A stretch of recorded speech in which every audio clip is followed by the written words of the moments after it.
Web 2 is very advanced technology.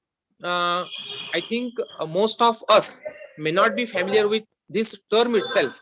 I think research students and teachers will be beneficial by attending this webinar. Plagiarism, we know this word, but what are the actually terms and conditions of plagiarism? When we become a sufferer of this plagiarism, that we should know by this what you call webinar. With this brief objective, I conclude due to time shortage. Once again, I welcome all resource persons, dignitaries, chief guest and inaugurator of this function, and all participants to this webinar. And now I request over to Professor D.S. Sagar, my friend. Sir, please. Thank you so much, Patil sir. We are now move ahead. May I invite Dr. Rutuja Bandiwadikar madam for inauguration and inaugural speech. Dr. Rutuja madam. Yes, sir. Am I audible, sir? Yes, you are audible. Hello. Yes, ma'am. Very good morning to all. Yeah, very good morning to all the dignitaries. I feel pleasure as an inaugurator for today's national webinar. I extend my sincere warm welcome to today's speaker, Dr. Ravindra Banage, Dr. Vishal Oval, Dr. P.S. Kamre, and President of today's webinar, our principal, Dr. Suresh Sawan and Shri Upendra Singh. I appreciate the organizing committee of the national webinars who have conducted 25 successful webinars till today. The coordinator, Dr. Anil Patil, convener, Associate Professor D.S. Sagar, sir. Today's topic for national webinar is SPSS Web 2 tools and plagiarism in research, which is a burning issue in all the academic sectors, which may be medical, engineering, journalism, etc. In simple words, as Anil Patil sir has said, that it is a copy and paste. Either you copy words, ideas, innovative ideas, which is not of your own, which you have copied from someone else's article and publish it as it is of your own into the article without their acknowledgement, without their permission. That is nothing but plagiarism. It should be stopped somewhere. This plagiarism should be stopped because it should be stopped because commit to doing your own work. And it understood that if you understand the task with, you should understand the task with your professors. There is a tool which find out this plagiarism. Like maybe it is 5 to 10%, 5 to 80%. Example, 5% similar words will be there in our dental section. Like there is certain words like caries, which is common in all the caries is a common word which can be copied, but you shouldn't copy all the sentences similar from the other article. You should do it on your own, study yourself, because remember that good research takes time. Today's speakers will enlighten you all on this topic.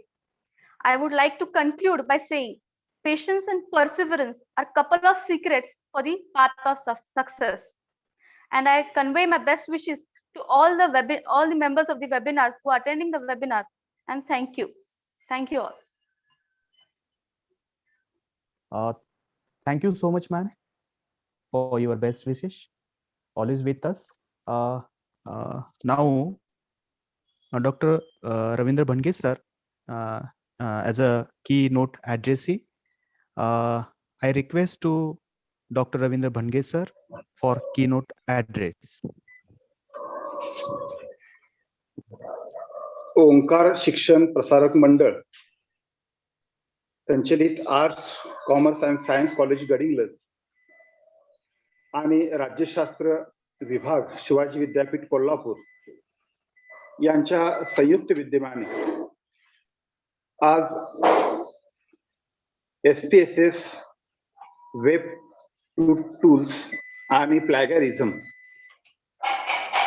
या विषयावर national वेबिनारचं आयोजन करण्यात आलेलं आहे. संस्थेच्या संचालिका Rutuja Bandiwadekar madam, प्राचार्य Suresh Chavan sir, या कार्यक्रमाचे समन्वयक आणि राज्यशास्त्र विभागाचे प्रमुख अनिल पाटील, राज्यशास्त्र विभागातील प्राध्यापक धर्मवीर क्षीरसागर यांनी पुढाकार घेऊन राज्यशास्त्र विभाग आणि arts commerce science college Gadhinglaj यांच्या संयुक्त विद्यमाने हे जे वेबिनार आयोजित केलेला आहे, हा अतिशय चांगला उपक्रम या महाविद्यालयाने सुरू केलेला आहे. कारण आज संशोधन विषयावरती अशा प्रकारचे वेबिनार किंवा कार्यशाळांचं आयोजन फारच अपवादात्मक रीतीने होतंय. आणि त्यातल्या त्यात खास करून आजच्या कालावधीमध्ये जी नवनवीन सॉफ्टवेअर डेव्हलप झालेले आहेत किंवा वेगवेगळे जे टूल्स डेव्हलप झालेले आहेत, त्याचा वापर संशोधकांनी कशा पद्धतीने करणं गरजेचं आहे आणि आपलं संशोधन अधिक शास्त्रशुद्ध पद्धतीनं कशा पद्धतीनं झालं पाहिजे, यासाठी या टूल्सचा आणि सॉफ्टवेअरचा वापर कसा झाला पाहिजे याची मांडणी या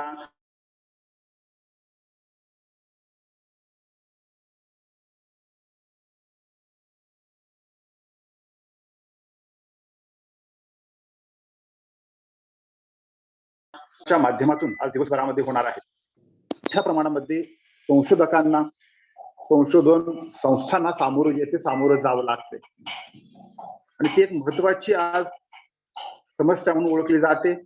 त्यासाठी वेगवेगळ्या प्रकारची टूल्स डेव्हलप केलेले आहेत आणि त्यातून हे प्लॅगियरिझम रोखण्याचा प्रयत्न सातत्यानं UGCच्या माध्यमातून होतो आहे.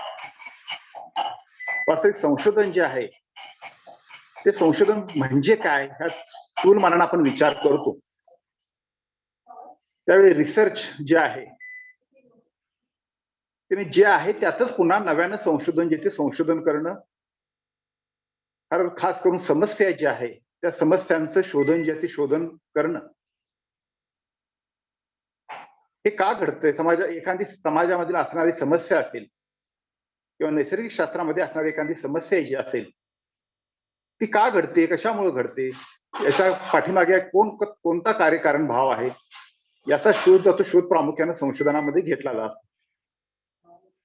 आपल्याकडं नैसर्गिक शास्त्रातलं संशोधन जे आहे ते संशोधन प्युअर सायन्स किंवा शुद्ध शास्त्रामध्ये ते मोडतं. याचं कारण असं आहे की नैसर्गिक शास्त्रामध्ये त्रिकालाबाधित सिद्धांत मांडले जातात.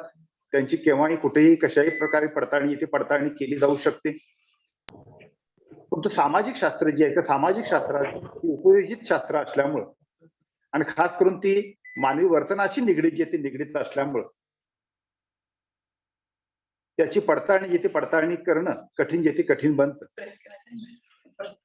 असं असलं तरी सुद्धा या सामाजिक शास्त्र जे शास्त्रांना शास्त्रीयतेचा दर्जा सर्वसाधारणपणे 1950 पासून द्यायला सुरुवात झाली आणि नैसर्गिक शास्त्राप्रमाणेच ही सामाजिक शास्त्र सुद्धा शास्त्रशुद्धतेच्या कसोट्यावरती निर्माण करण्याचा प्रयत्न वेगवेगळ्या संशोधकांनी वेगवेगळ्या प्रकारचे शोध लावून केला. आणि सामाजिक शास्त्रामध्ये सुद्धा त्रिकालाबाधित सिद्धांत पडताळणी योग्य सिद्धांत मांडण्याचा प्रयत्न सुरू झाला.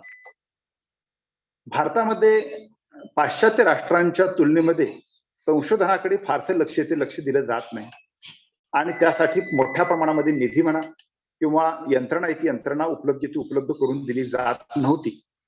त्यामुळं केंद्र सरकारनं UGCच्या स्थापनेनंतर शास्त्रशुद्ध संशोधनाला सर्वच विषयामधील प्राधान्य देणारी भूमिका घेतली.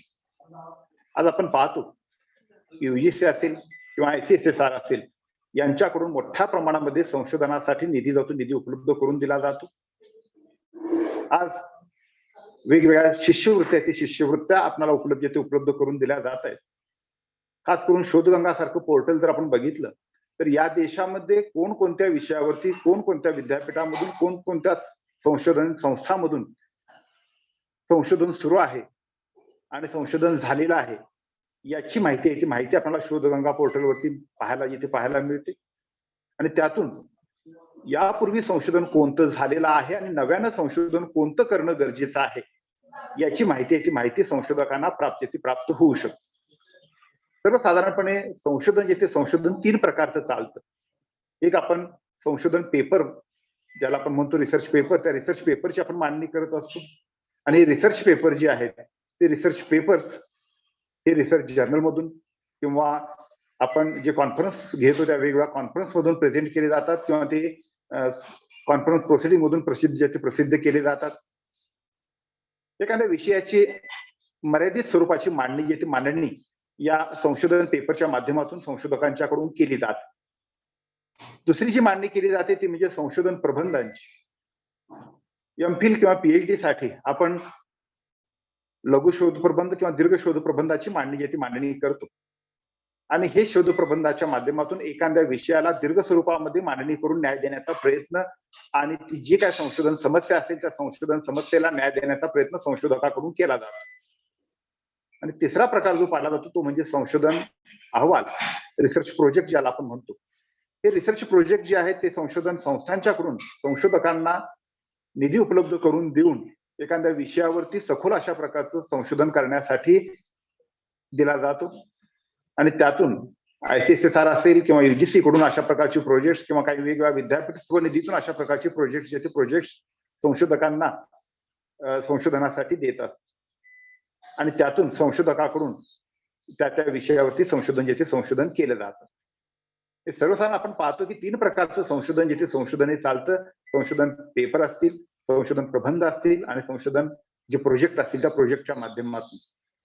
त्या सर्व प्रकारचं आपण संशोधन करत असताना आपण खरोखर या संशोधन पद्धती ज्या आहेत त्या पद्धतींचा योग्य पद्धतीने वापर करतो का? आणि तिन्ही भाग जर आपण बघितले तर साधा एखादा पेपर जरी आपण लिहायचं म्हटलं तर आत्ताच अनिल पाटील सरांनी सांगितल्याप्रमाणे या कॉपी पेस्टच्या जमान्यामध्ये कुठून तरी उचलायचं आणि आपल्या नावानं खपवायचं ही पद्धत मोठ्या प्रमाणामध्ये रूढ होते आहे.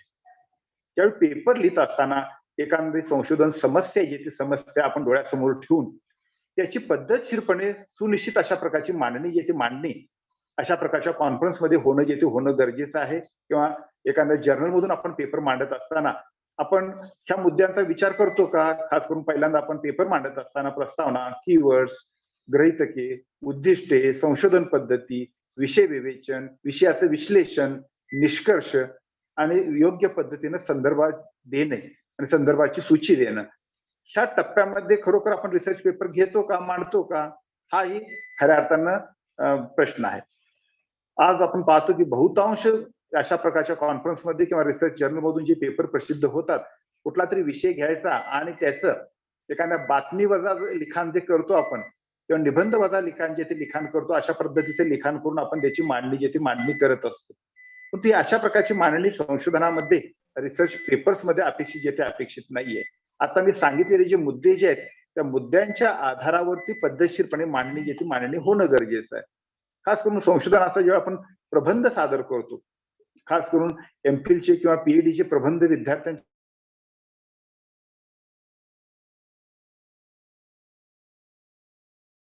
सादर केले जातात.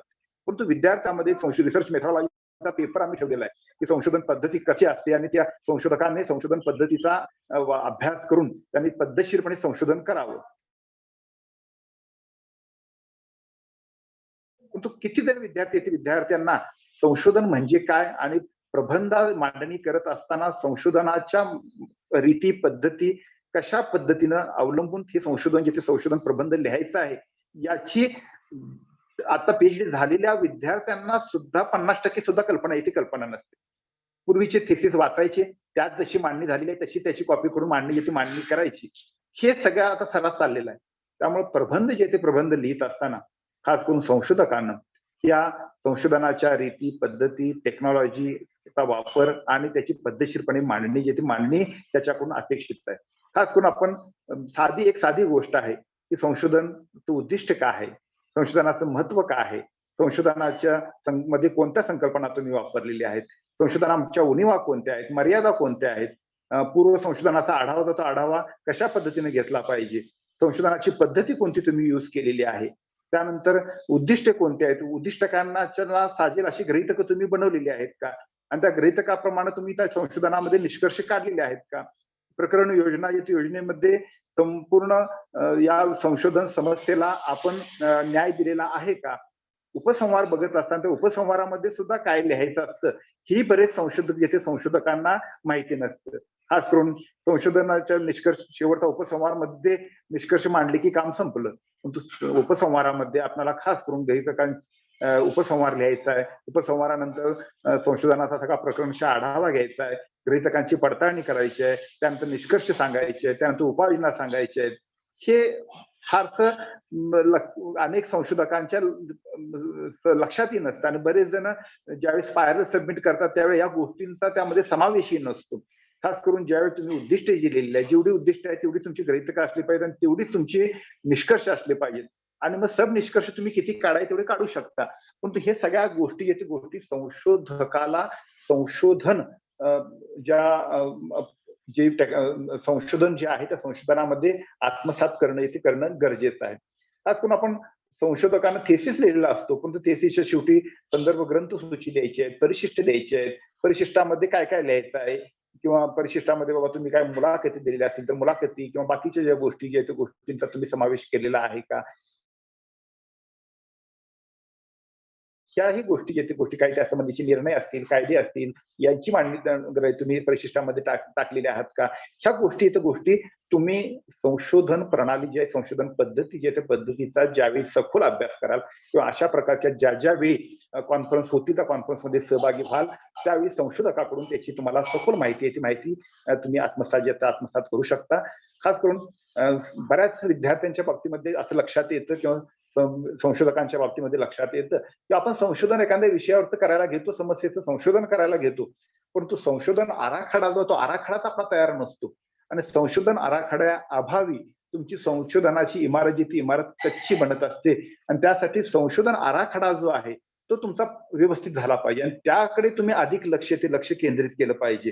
ज्या पद्धतीने एखादं घर बांधत असताना आपण डिझाईन तयार करतो आणि त्या डिझाईन प्रमाणे घर तयार करतो तशा पद्धतीनं आराखडा जातो, आराखडा आपला बनला पाहिजे आणि एकदा का आराखडा पक्का झाला की त्यानंतर तुम्ही संशोधन कार्याला सुरुवात केली पाहिजे.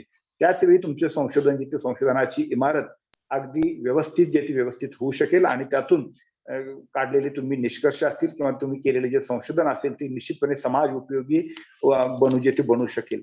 बऱ्याच वेळा आपण पाहतो की आपण तथ्य गोळा करत असतो, तथ्याचं निर्वचन करत असतो, विश्लेषण करत असतो आणि ते तथ्य संशोधनासाठी योग्य किंवा पूरक बनवण्याचं काम करत असतो. त्यामुळे संशोधनाची आराखडा तुमचा जर सुव्यवस्थित असेल तर गोळा केलेले तुमची तथ्य जी आहेत तथ्यांवरती योग्य पद्धतीने विश्लेषण करून त्याचा उपयोग संशोधनामध्ये करणं संशोधकाला सहज शक्य होऊ शकतं.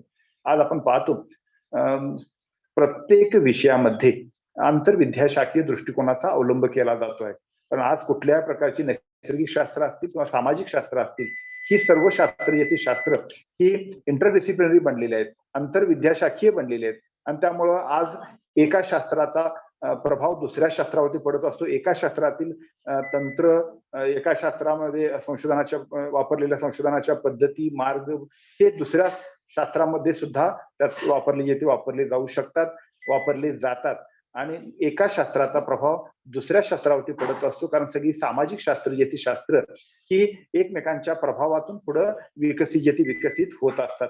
त्यामुळे ह्या सर्व प्रकारच्या शास्त्रांचा वापर करून शास्त्रशुद्ध आणि परिणामकारक अशा प्रकारचं संशोधन पूर्ण करण्यासाठी म्हणून आज खास करून नैसर्गिक शास्त्र जी आहेत त्या नैसर्गिक शास्त्रामध्ये वेगवेगळ्या प्रकारच्या पद्धती टेस्ट डेव्हलप झालेल्या आहेत आणि त्या पद्धतींचा वापर जो आहे मोठ्या प्रमाणामध्ये इतर शास्त्रामध्ये केला जातोय. खास करून संख्याशास्त्राचा आधार मोठ्या प्रमाणामध्ये आज सर्व शास्त्रामध्ये घेतला जातो आहे आणि त्यातून आपली शास्त्र विकसित केली जात आहेत. आणि खास करून आपण या ठिकाणी अण्णा 100 गाठले आम्ही विस्ताराने चर्चा करणार आहोत.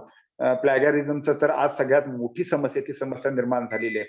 वाङ्मय चौर्य जे आहे त्या वाङ्मय चौर्यासाठी युजीसीनं खास सॉफ्टवेअर डेव्हलप करून ते प्रत्येक विद्यापीठाला आणि विद्यापीठातील लायब्ररीना दिलेलं आहे. परंतु आज फक्त हे सॉफ्टवेअर इंग्रजीमध्ये असणारच वाङ्मय चौर्य शोधून काढू शकतं. आणि आपल्याकडे बहुतांश संशोधन हे स्थानिक भाषांमधून होत असल्यामुळं त्या स्थानिक भाषेमध्ये वाङ्मय चौर्य केलेलं सापडत नाहीये.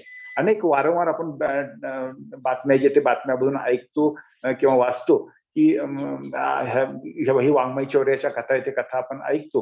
पण ते वाङ्मय चौर्य हे संशोधकांना करू नये, कारण आज कॉपी पेस्टच्या जमान्यामध्ये हेच चाललेलं आहे. परंतु मोठ्या प्रमाणामध्ये आज संशोधकांना नवनिर्मितीवरती लक्ष केंद्रित केलं पाहिजे. एखादी समस्या आहे, ती समस्या समाज सोडवत असताना, समस्याचा उकल करत असताना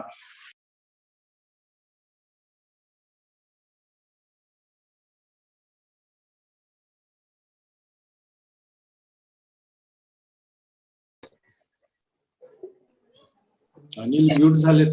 अनिल हा सर, म्यूट जरा झालेला आहे. बंडगे सर म्यूट झालेत. माईक फक्त ऑन करा. बंडगे सर, हॅलो. हा बनगे सर सर, माईक जरा ऑन करा. माईक बंद हॅलो झालाय. बनगे सर.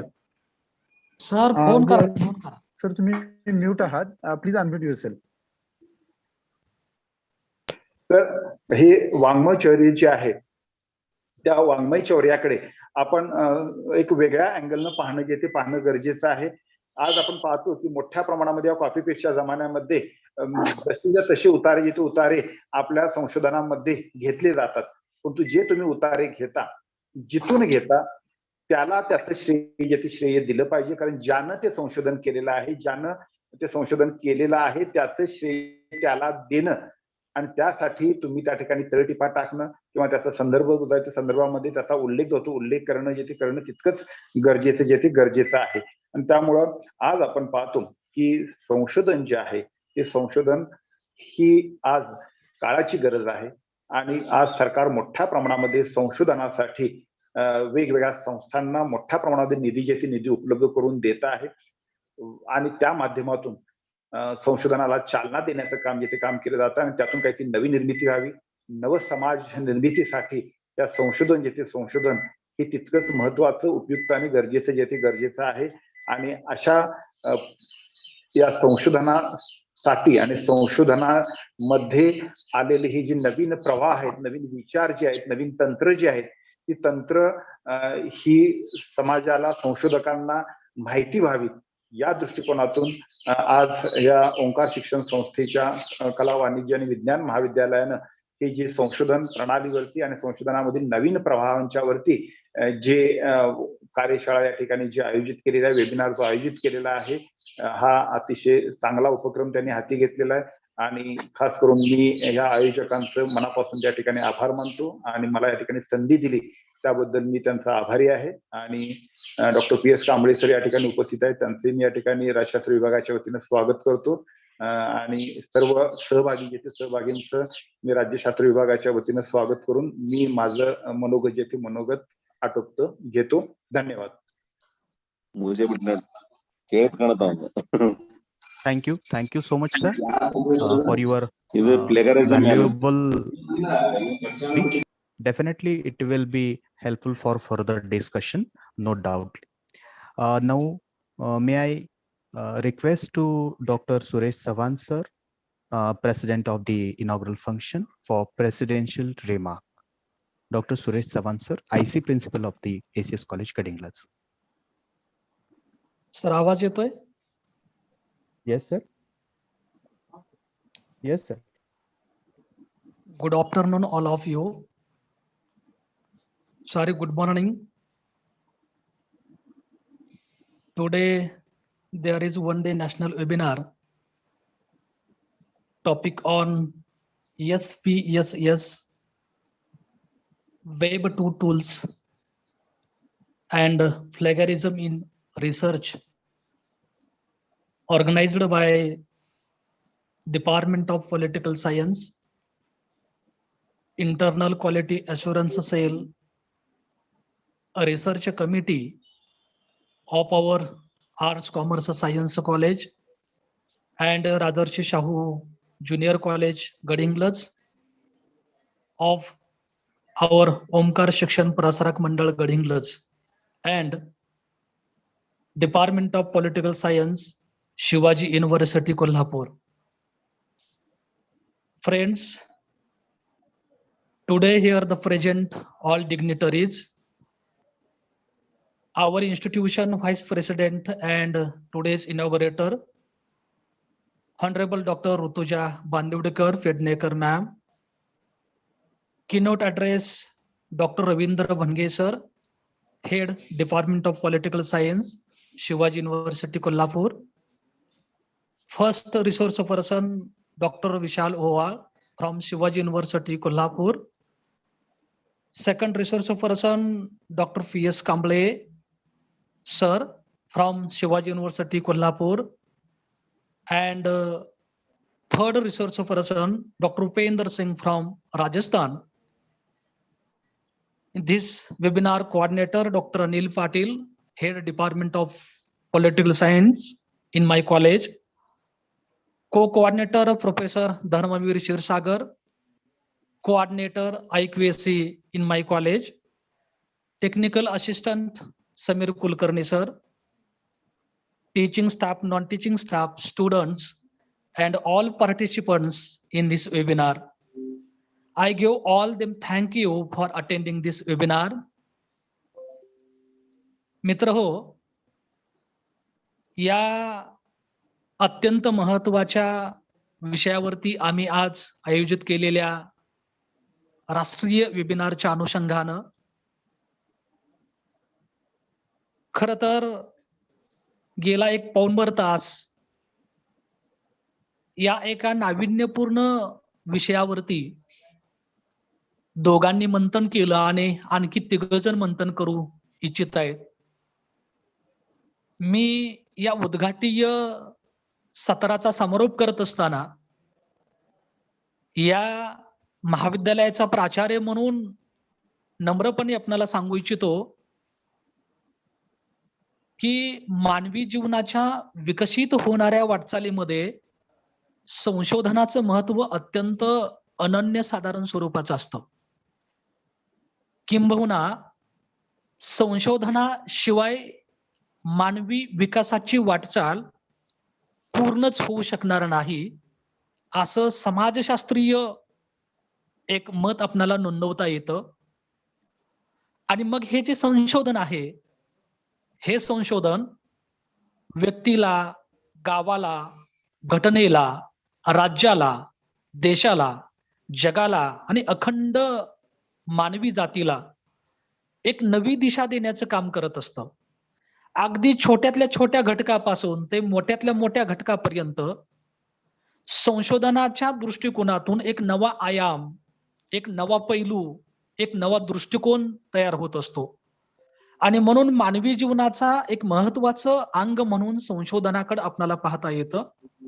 आणि याच संशोधनाचं अलीकडच्या कालखंडातील जे बदललेले स्वरूप आहे, संशोधनाच्या विद्यमान अवस्थेमधील प्रारूपाच्या मध्ये मगाच भनगे सरांनी उल्लेख केल्याप्रमाणे SPSS, वेब 2 आणि प्लॅगियारिझम यासारख्या नाविन्यपूर्ण संकल्पनांचं महत्व अधोरेखित होताना आपल्याला दिसतं. किंबहुना म्हणजे अलीकडं आपण या महत्वाच्या संकल्पनांचा संशोधनामध्ये जर वापर केला नाही तर ते आपलं संशोधन शास्त्रशुद्ध संशोधन मानलं जात नाही.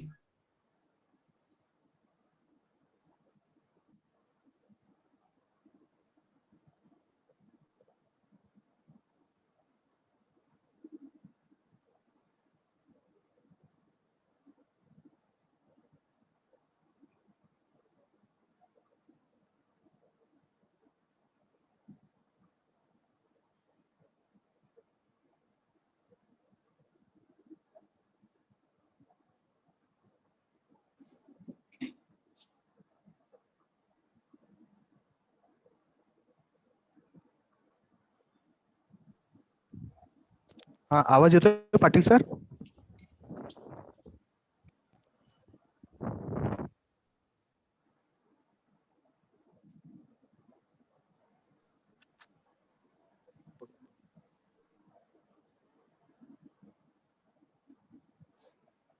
हा, आवाज येतोय sir?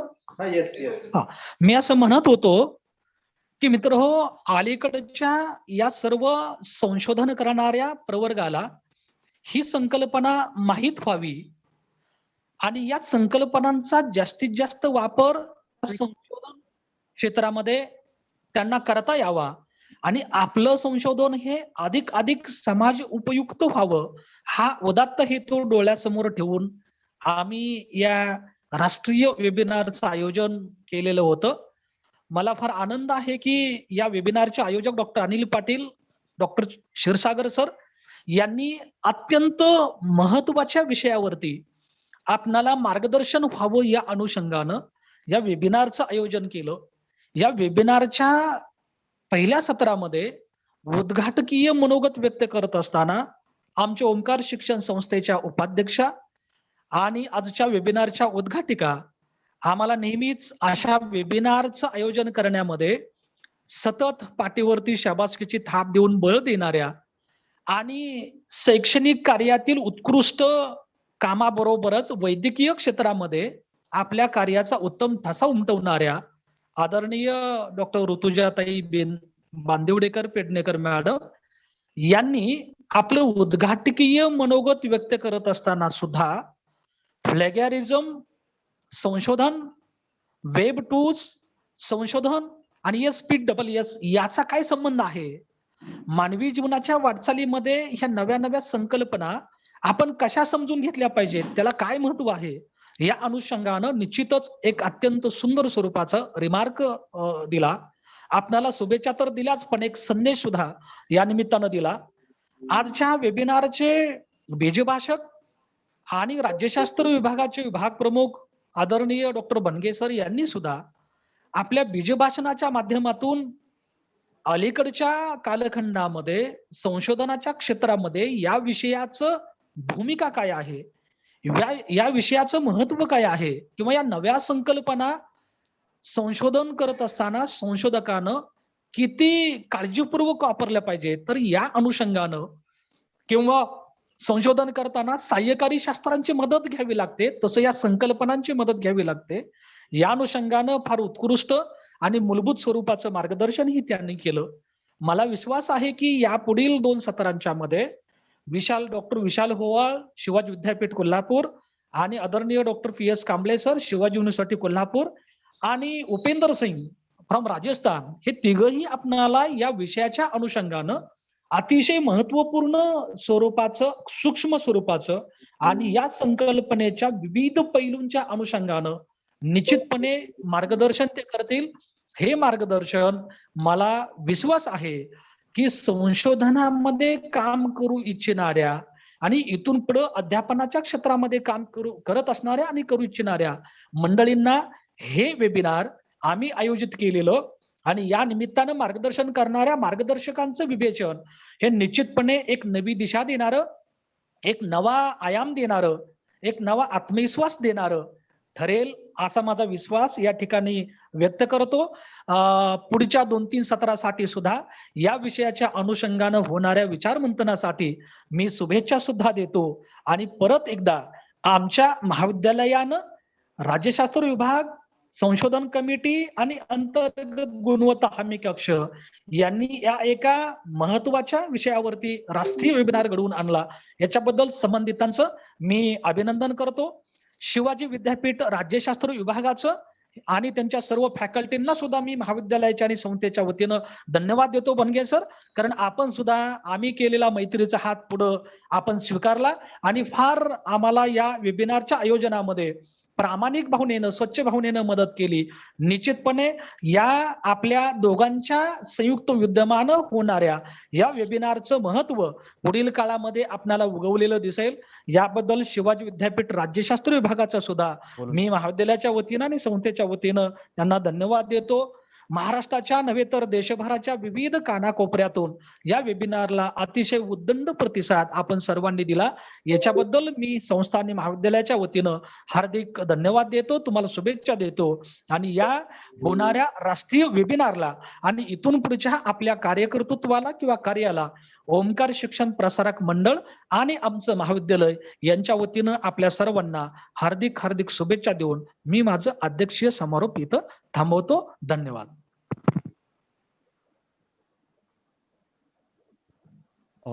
Thank you so much, sir, for your presidential address and remark.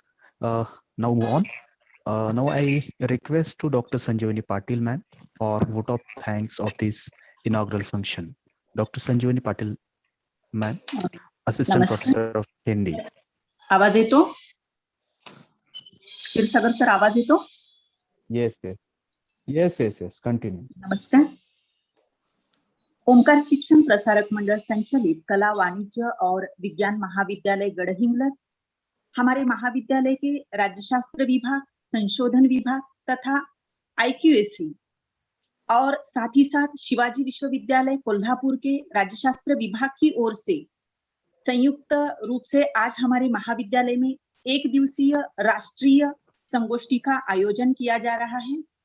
इस संगोष्ठी के उद्घाटन हेतु हमारे बीच उपस्थित हमारी संस्था की उपाध्यक्षा डॉक्टर ऋतुजा बांदिवडेकर पेडनेकर मैडम जी, जिन्होंने बहुत ही कम समय में इस सत्र का, इस संगोष्ठी का उद्घाटन किया, उनका हम महाविद्यालय की ओर से उपस्थित सभी विद्वजनों की ओर से तहे दिल से धन्यवाद अदा करते हैं। साथ ही साथ इस उद्घाटन सत्र के बीज भाषक के रूप में हमारे बीच उपस्थित शिवाजी विश्वविद्यालय कोल्हापुर राज्यशास्त्र विभाग प्रमुख प्रोफेसर डॉक्टर रविंद्र भनगे सर जी, आपने भी बहुत कम शब्दों में बहुत ही सुंदर तरीके से SPSS, वेब टूल्स और प्लेगरिज्म इन रिसर्च इस विषय को लेकर बहुत ही मार्मिक मंतव्य प्रकट किया। हम पुनः एक बार संस्था, महाविद्यालय, विभाग और उपस्थित सभी विद्वजनों की ओर से आपका भी तहे दिल से धन्यवाद अदा करते हैं। साथ ही साथ इस उद्घाटन सत्र के अध्यक्ष हमारे महाविद्यालय के प्रधानाचार्य जी डॉक्टर सुरेश चौहान सर जी, उन्होंने भी अपने बहुत ही व्यस्त समय या अपनी व्यस्तता के बावजूद भी हमारे साथ वो जुड़े और हमें मार्गदर्शन किया। इस उद्घाटन सत्र के अध्यक्ष के रूप में उन्होंने अध्यक्षीय मंतव्य प्रकट किया। हम सभी की ओर से सर आपको भी बहुत बहुत धन्यवाद देते हैं।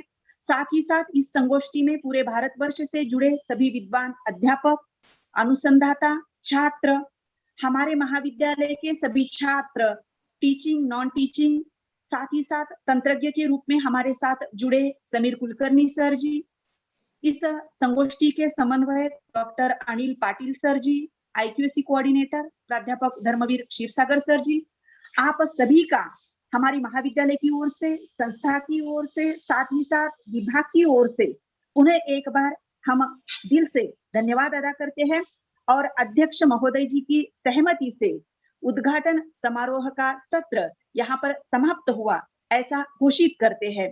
पुनः एक बार आप सभी को बहुत बहुत धन्यवाद। Thank you so much, ma'am. Dear participants, now we are going to start first session of this webinar. We have the chief guest as a resource person, Dr. P.S. Kamble sir, who will talk on the plagiarism in research. So now I over to Dr. Anil Patil sir for further discussion. Dr. Anil Patil sir.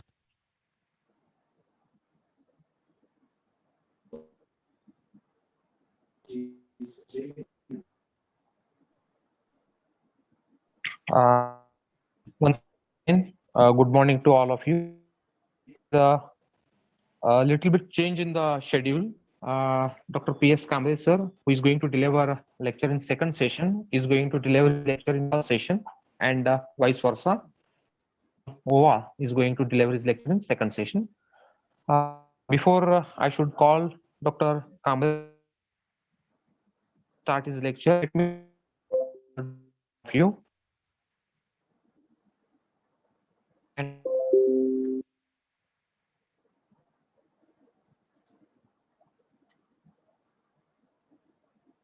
He's a MA, MPhil, and PhD, and he's having experience of 3 years.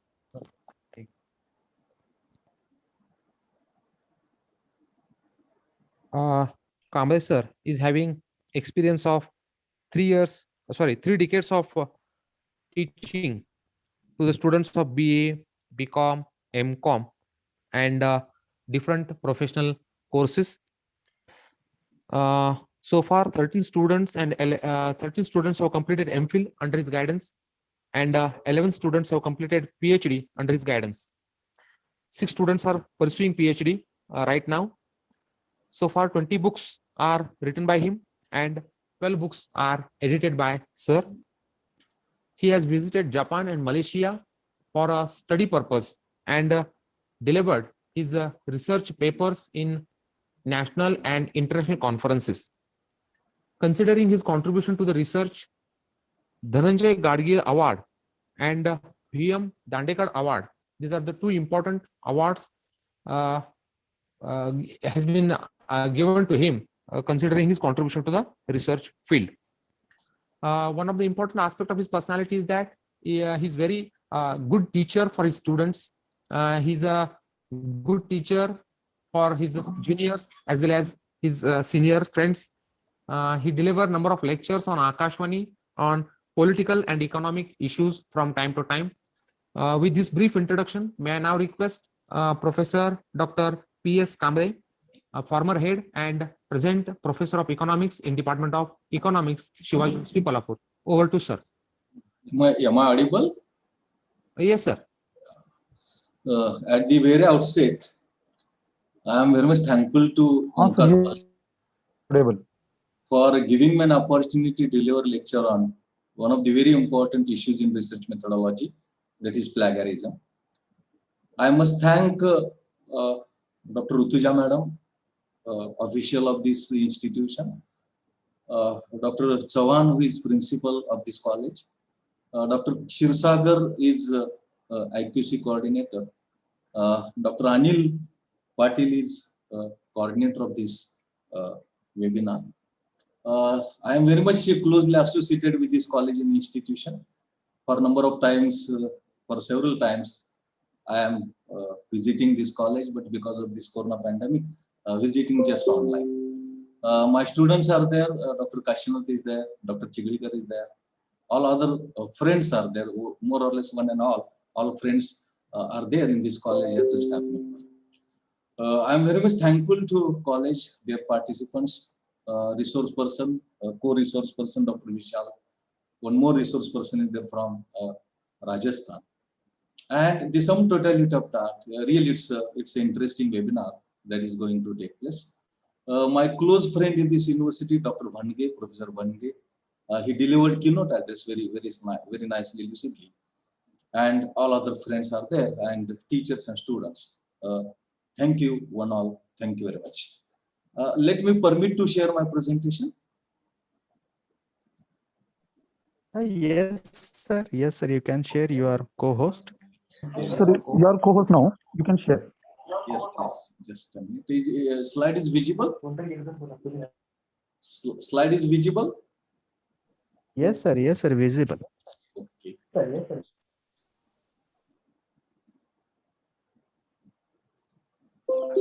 Yes.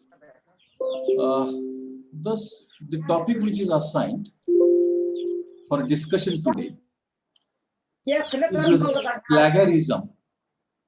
Is plagiarism in research? All of us know when we go for a research, it has a peculiar format and it has a particular model within which it requires to carry out a research. We call it as a research proposal or synopsis.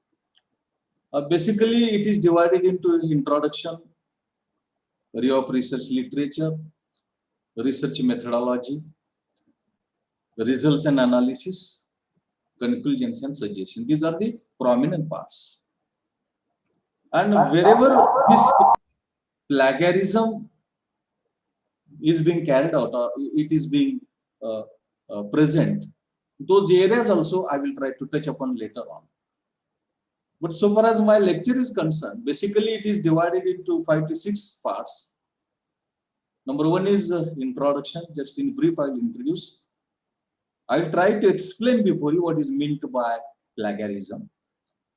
Then suppose plagiarism takes place, what can be its consequences? How it is going to affect? What can be its impact? So consequences of plagiarism are also necessary to be taken into account, necessary to be discussed.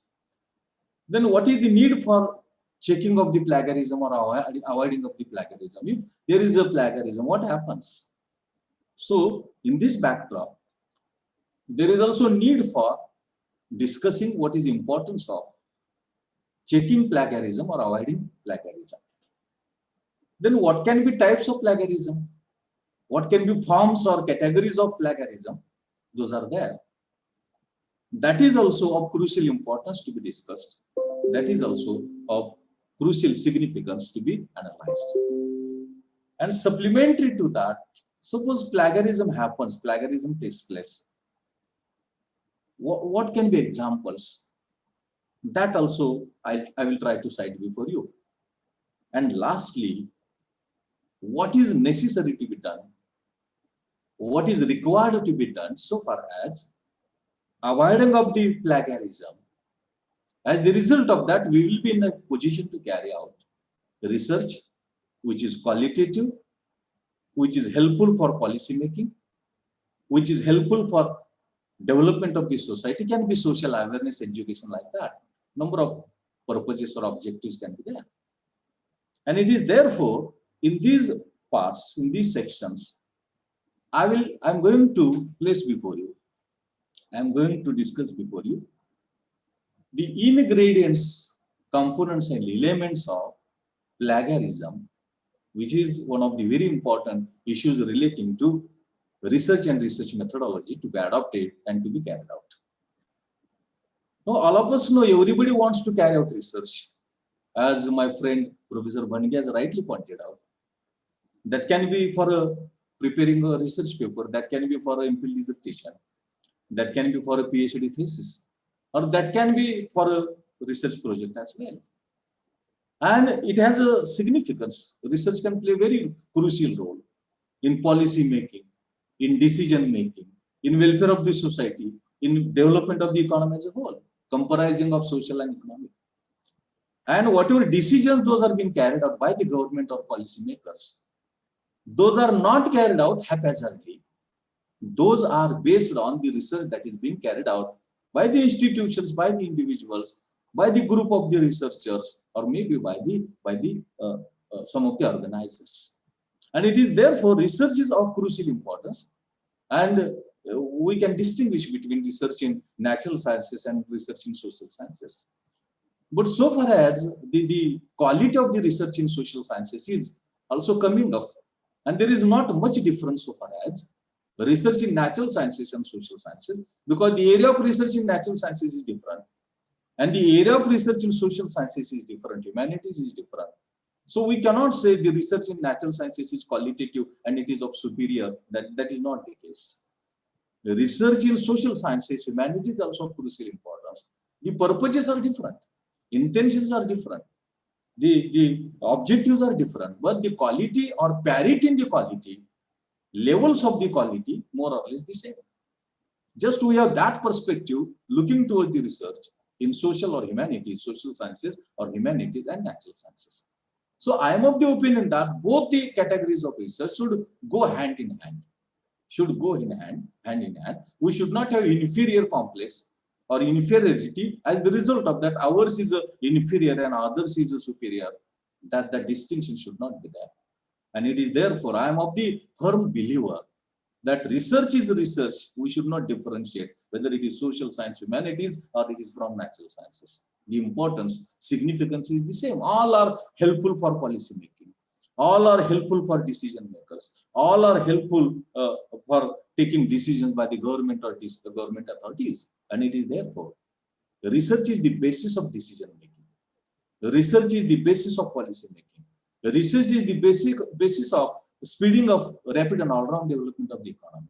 It is the basis of welfare of the society as a whole. It is the basis of maintaining parity and equity in the socio-economic development, and so on and so forth. In this backdrop, what a topic which is assigned that is of crucial importance, that is plagiarism. Basically, plagiarism is the recent development. Plagiarism is the recent development. When we were doing research, even my students were doing research, at that time plagiarism was not there. It is a development of 3 to 5 years, if I'm not wrong. But it has become very significant, it has become very important, because unless and until we know what is plagiarism and how it is necessary to be avoided, when it exists or persists in our research that we have carried out, what can be its consequences, how it can burden some, how it can loss making, that is also of crucial importance to be taken into account. And it is therefore, even it is a recent development, in the context of research in general and research in both natural as well as social and humanities, we should consider, we should take into account what actually plagiarism is, what plagiarism means. Now, talking about meaning of plagiarism, I will try to place before you some of the very important definitions of plagiarism. Advanced Dictionary, Learner's Dictionary, says plagiarism means when someone takes other person's words, ideas, work, and pretends they are their own. Someone takes or borrows, uses other person's words, ideas, work, and he creates a scenario, he creates a picture, whatever I have used, whatever I am using, it is of my own. That can be ideas, that can be words, that can be work, but I am not appreciating, I am not giving recognition, I am not acknowledging, and when that happens, it is called as plagiarism, so far as the meaning of the term plagiarism given by English Advanced Learner's Dictionary is concerned. Now, one more definition is that it is appropriation of other people's material without giving proper acknowledgement.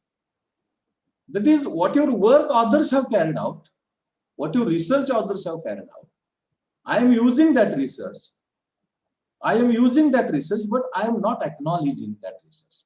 I am not saying this is not mine research. These ideas are not mine. These conclusions or inferences are not mine. Those are of others. But I am not recognizing, I am not acknowledging that. I am not honest and rigorous in that perspective, in that issue. And that is what we call it as a plagiarism according to European Code of Conduct for Research Integrity. It is part of Code of Conduct. It is part of rules and regulations.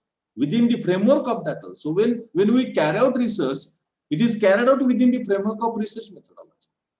And this plagiarism is also one of the very important code of conduct, which is necessary to be followed, which is necessary to be obeyed. Otherwise, it can hamper your quality as well as significance and importance of research. And it is therefore, as European Code of Conduct for Research Integrity rightly points out, that it is a code of conduct, and therefore it is necessary to be taken very seriously. Now, World Association of Medical Editors, it says use of others' published ideas or words without attribution or presenting them as new or original rather than derived from existing source is called as plagiarism. That is, already those ideas, those thoughts, those work, those issues have been studied, and I am making use of that. But I am not saying already research has been done on these issues, on these problems, on these areas. And I am just pretending, I am just showing, I am illustrating that this has been carried out by me. I am responsible for that. So far as the analysis is concerned, inferences is concerned, observations or findings are concerned, conclusions are concerned. When in that direction the efforts are being made, when I am doing that, that is what we call it as a plagiarism according to World Association of Medical Editors. Now, American Association of University Professors tries to define this term plagiarism, taking over the ideas, methods, or written words of another without acknowledging with the intention that they be taken as the work of deceiver is known as plagiarism. That is, ideas can be there, methods can be there, written words or statements can be there, or other forms can be there. But without acknowledging, without saying, these are not of mine, these are not of me, these are of others, these are of others, and these others can be a person, these others can be person, other can be institution, others can be government policy maker, or maybe representative of the government. But I am saying that this is of mine, this is mine, this is me which is responsible. And in that direction the efforts are being made. It is known as, it is called as the plagiarism. It is known as plagiarism. In simple words, plagiarism is without acknowledgement of others, without appreciation to the others. Whatever done by others, maybe work, maybe statement, maybe words, maybe ideas, those are saying like that of mine. It is of mine only. Nobody is responsible for that. Nobody has contributed. Nobody is a contributor. Nobody has any associationship. Nobody has any integration or relationship. That activity, that phenomenon, that activity is called as plagiarism, so far as the term plagiarism is concerned. Now, suppose plagiarism has taken place, or I have made use of plagiarism. Plagiarism is there in my research. It is there in my research document that I have created, I have prepared. Why it is necessary to take care of this plagiarism? In other words, we can say, what is significance or importance of plagiarism? Why plagiarism is a very serious thing? Why plagiarism is a very sincere, rigorous and honest thing to be taken into very sincerely, very rigorously, very honestly. Why it is so? Because plagiarism is very important. Plagiarism is very significant. In other words, we can say plagiarism is a very important part of research activity that is being carried out. Without considering, without taking into account plagiarism, just I am carrying out a research and completing a research, it has no meaning at all in the sense of quality as well as in the sense of policy making. And it is therefore, plagiarism is very serious thing, it's very sincere thing, and it is necessary to be avoided. It is necessary to be taken seriously so far as avoiding of the plagiarism is concerned, or taking care of, due care of the plagiarism is concerned. It is therefore, I am trying to discuss before you, I am trying to place before you plagiarism, importance or significance of plagiarism. Number one, without taking into consideration plagiarism, when research is carried out, it is a misconduct. It is a misbehavior. All of us know we are teaching in education institutions, might be college or university. That is misconduct, that is misbehavior. That is without considering or neglecting, without taking due attention towards or paying due attention towards plagiarism. Just research is being carried out, it is just misconduct, it misbehavior. And all of us know when it's a misconduct, when it's a misbehavior, it is a crime. And it is a punishable. It is a crime, it is a punishable, it is a violation. It is a violation, it is a misbehavior. And it is therefore, without considering, without paying due attention, without taking into account due significance and importance or relevance of plagiarism, just we carry out a research. We try to complete a research, it has no meaning at all. It is useless, its quality is hampered. Quality has no connection with that research that we carry out. And it is therefore, it's a misconduct. Therefore, it is necessary to be avoided. Now, without considering plagiarism, when we carry out research, it is misleading. It is misguidance. It is misleading. Misleading means what your inferences, findings, conclusion that we have drawn, those might not be based on what data that we have collected, maybe primary data or secondary data. But what others have done on the basis of that, we are saying that is of ours, that is of mine. And inferences, conclusions, finding that we draw in such a situation or on the basis of this is just misleading. Because that type of data, that type of empirical analysis, that of primary data, which is required and needed, in that direction, no efforts are being made. But what work others have done, it is necessary to be said that it has done by others. It is done by that institution. It is done by that university, that research institute. And without acknowledging that, we are saying that it is ours, it is mine. And that leads to misleading, misguide. It is misguide. The direction is incorrect. Direction is not proper. And therefore, it is a misleading activity. It is a misbehavior activity. Without taking into account plagiarism, to be carried out a research, to be complete a research, to be publish a research, it is just misleading. It is just misbehavior that is there. Supplementary to that, based on neglecting plagiarism, whatever publications that we carry out, it is a kind of fraud. Fraud means corruption. It is a kind of fraud. It is a kind of corruption. Because suppose any institution has given a financial assistance, research grant to you, but without collection of the data, without analysis of the data, others research you are using, and that you are saying it is mine.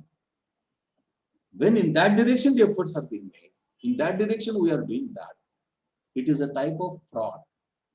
It is a type of fraud. That publication that we brought out, we call it as a research output. That research output is faulty. That research output is faulty. It is type of corruption. It is type of fraud. And so as to avoid that fraud, it is of crucial importance and significance to take into consideration very seriously what plagiarism is and what we can do for avoiding this plagiarism.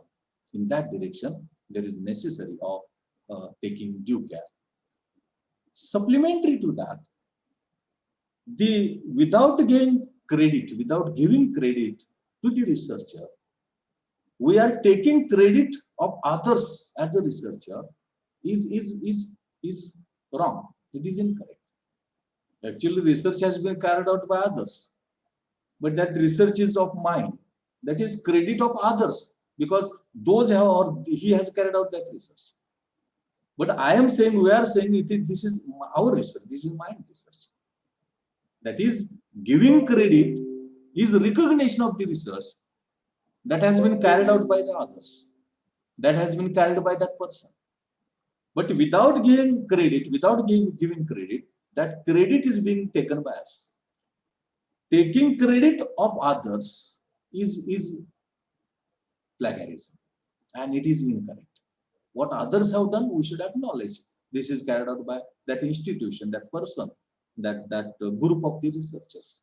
And that is required and desirable so far as, on the one hand, carrying out research is required. It is helpful for us in policy making, decision making by the government and representatives of the government as well.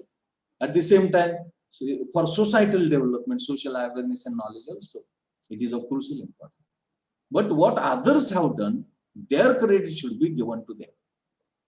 And what ours have done, that credit we can take, no problem. And therefore, it is a problem of credit. Taking credit of others is plagiarism. Taking credit of others is plagiarism, that is there.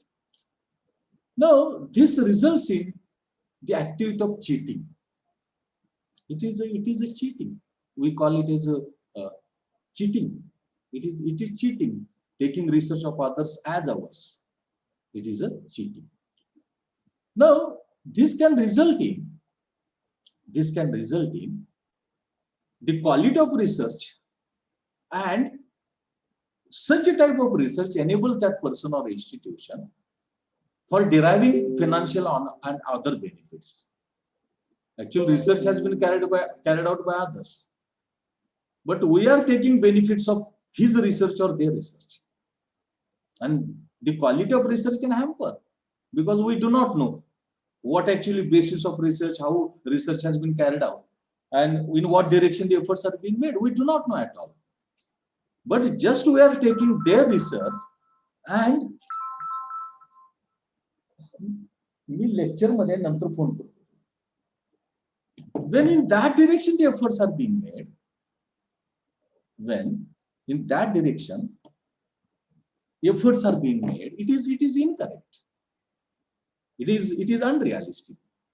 It is not correct. It is illogical. It is unscientific as well. Now, this plagiarism is important because it distorts scientific record. Because research is to be carried out scientifically, systematically, and therefore science is defined as a systematized body of knowledge. It is not to be carried out haphazardly. It is not to be carried out illogically or unscientifically. It should be within the framework of science. It should have a systematic methods and policies. Modus operandi should be systematic. If in that direction the efforts are not being done, this means that this research is unscientific. And when research is unscientific, its relevance is not there. It is not relevant. It is not significant. It is not important. And that is also of crucial importance, necessary to be taken into account. Why plagiarism is necessary to be taken into consideration, necessary to be followed, necessary to be obeyed. That is there. This plagiarism can result in misleading research. Misleading research means actually our direction of research can be different. And the research those are being carried out by the others, maybe institution individuals or maybe group of researchers, there can be different. And without taking into account their perspective, without taking into account their approach, without taking into account their intention, what they have done, what they have inferred, what they have concluded, what findings at which they are at, just we are using them as ours. This is just misleading of the research. This is misguide of the research. That research is misleading. It is misguiding research because data is not there, methodology is not there, what it has been adopted by the others or the main researcher who has carried out that. And therefore, the research, just we are taking others and saying it is our research, it is misleading. It is misleading research. It is not in proper direction. It is not what logical and systematic and scientific as well. And supplementary to that, when we carry out a research, we present as a research paper, we also get published in the journal or any as a research output. It has no scientific value or it has no merit. It is valueless contribution. It is meritless contribution. It is meritless contribution. And it is therefore, our research should be meritorious. Our research should be qualitative. Whatever we have carried out, whatever may be the scope, whatever may be the socio-economic political issues, whatever may be the issues, what research that we have carried out, that should be meritorious. That should be qualitative. And it is of crucial importance to take into account very seriously plagiarism, what is meant by plagiarism. It is not just taking into consideration, it is not just understanding the concept of plagiarism. We should be very strict in avoiding that plagiarism. Otherwise, the points of importance or significance or relevance that I have tried to place before you, that can give us how the plagiarism avoiding is very much significant. It is very much important. And it is therefore, that is of crucial importance to be taken into account so far as avoiding of the plagiarism is concerned. Suppose we know concept of plagiarism, we know significance or importance, but we neglect it. Then what will happen? It will happen to suffer from evil consequences. So evil consequences of plagiarism or not obeying of the plagiarism, not avoiding of the plagiarism can be there. And some of the examples that I am citing, what has happened when plagiarism is not taken seriously, plagiarism was not taken into account seriously, and it has been not avoided. What happens? What can happen? You can just imagine. A historian resigns from the Pulitzer board after allegation that she had appropriated text from other sources. It required to give resign by the historian because not following up this plagiarism. Then writer for a newspaper, he was found plagiarized material. He required to give resign his position. He required to give resign his position. Resign his position. Then one biochemist resigns from a prestigious clinic after he found he has been plagiarized. He has plagiarized. Then education minister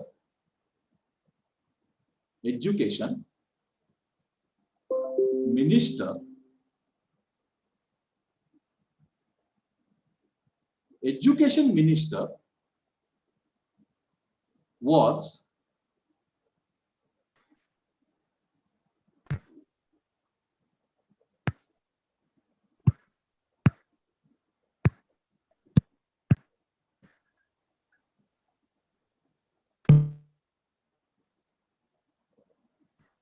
just a minute.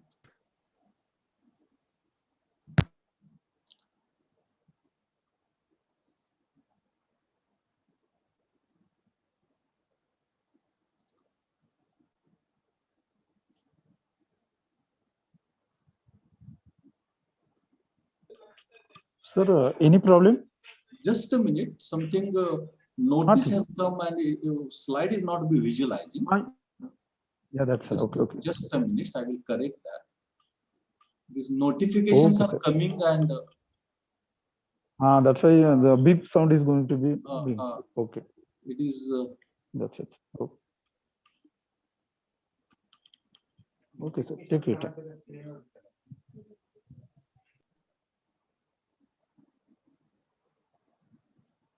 Once again, I will share. So notification disturb me.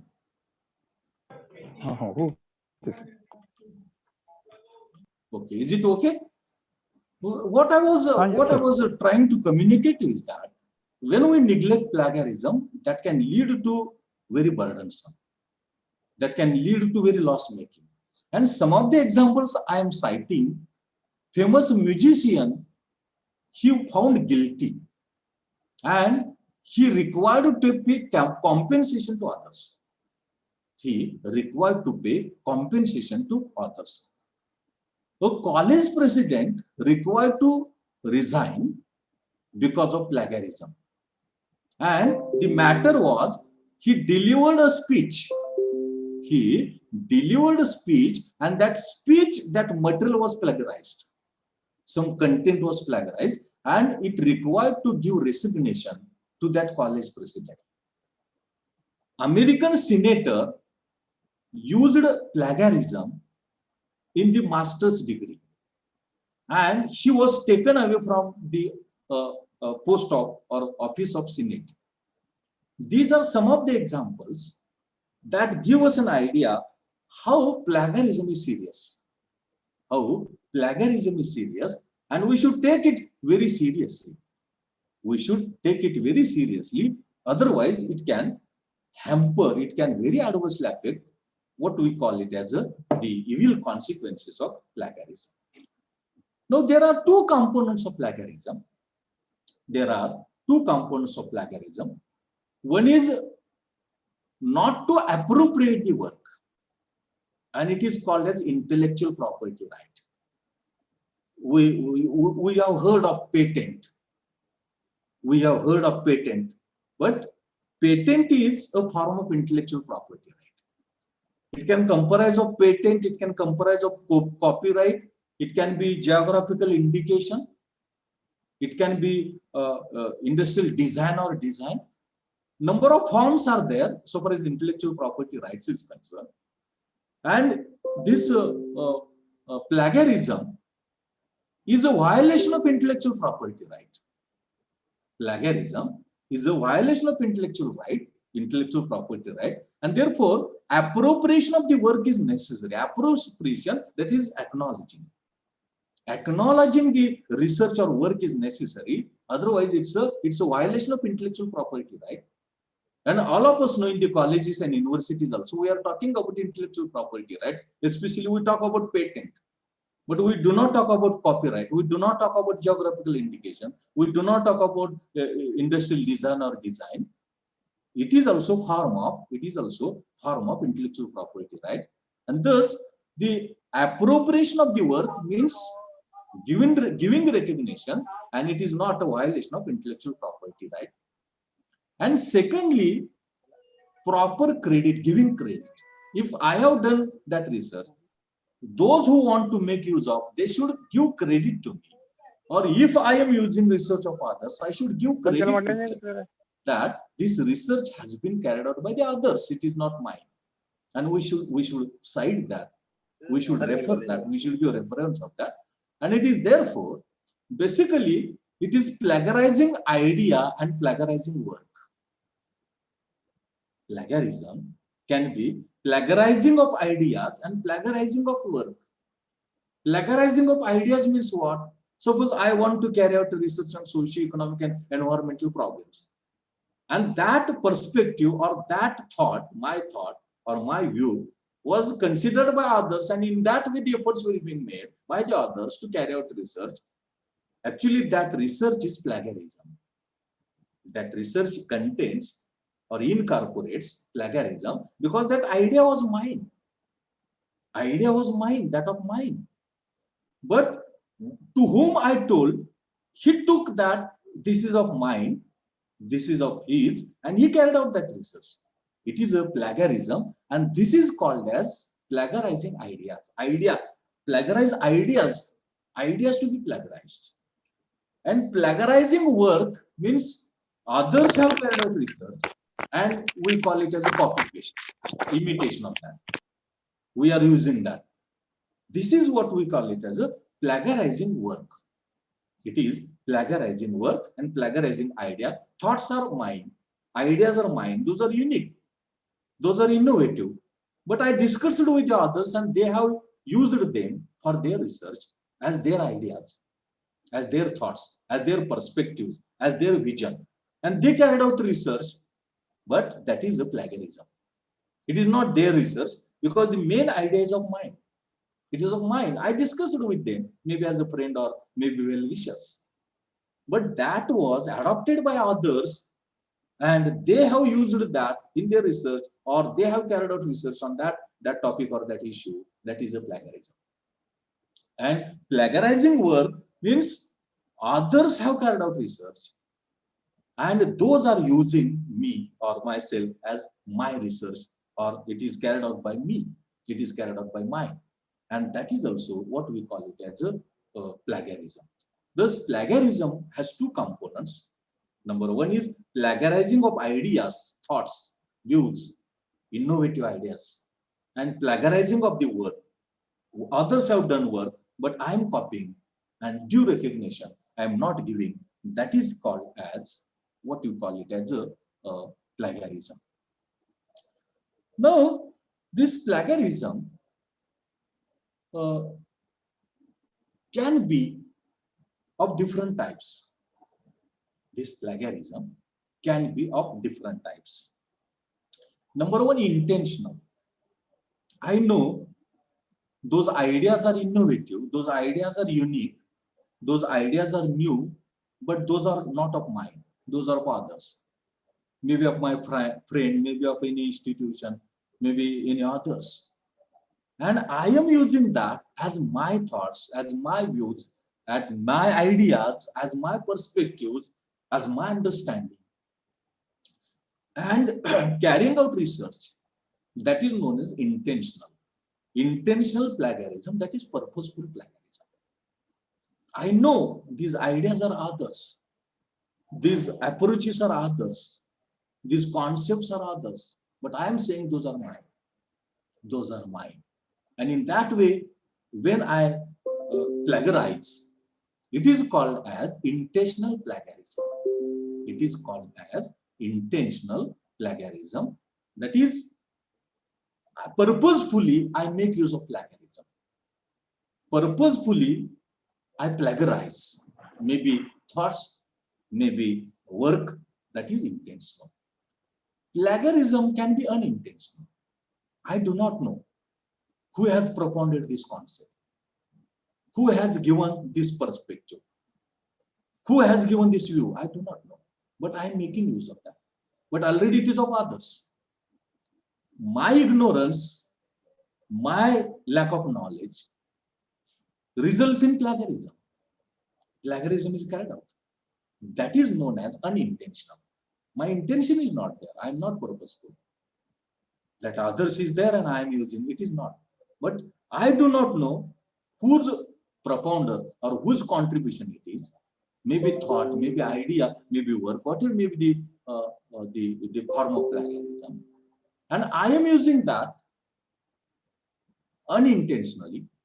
I do not know whose idea it is, whose work it is, but I am making use of that. That can be unintentional plagiarism. Then plagiarism can be of text, words, ideas, and data. Plagiarism can be of text, paragraph. It is to be taken as it is. No recognition, no credit. Words, some words, few words, 5 words, 2 words, 2 sentences, 1 sentence. Ideas, new ideas can be there. Those are of others. But I am taking research by taking up those as mine. Then data, especially plagiarism to the greater extent takes place in the case of data. Might be secondary or primary, especially secondary data. That data is being used by others. It is collected by the others, analyzed by the others, processed by the others. And I am taking ready-made data. And I am carrying out research, but unfortunately, I am not giving credit that data is not of mine. This data is not of mine, it is of others. I am not giving appreciation, I am not giving acknowledgement, not giving due credit to others. And this is also a form of, this is also type of plagiarism. That is text, that is entire paragraph, entire page, words, a few words, 1 line, 2 line like that. Ideas, others' ideas are there, but I am making use of them. And data, maybe primary data, secondary, whatever may be that. Data has been collected, processed, analyzed by the others, but I am saying that is of mine. It is collected by me, it is analyzed by me, it is processed by me, and it is using them to carry out the research. That is known as plagiarism of text, words, ideas, or data. Then plagiarism of source.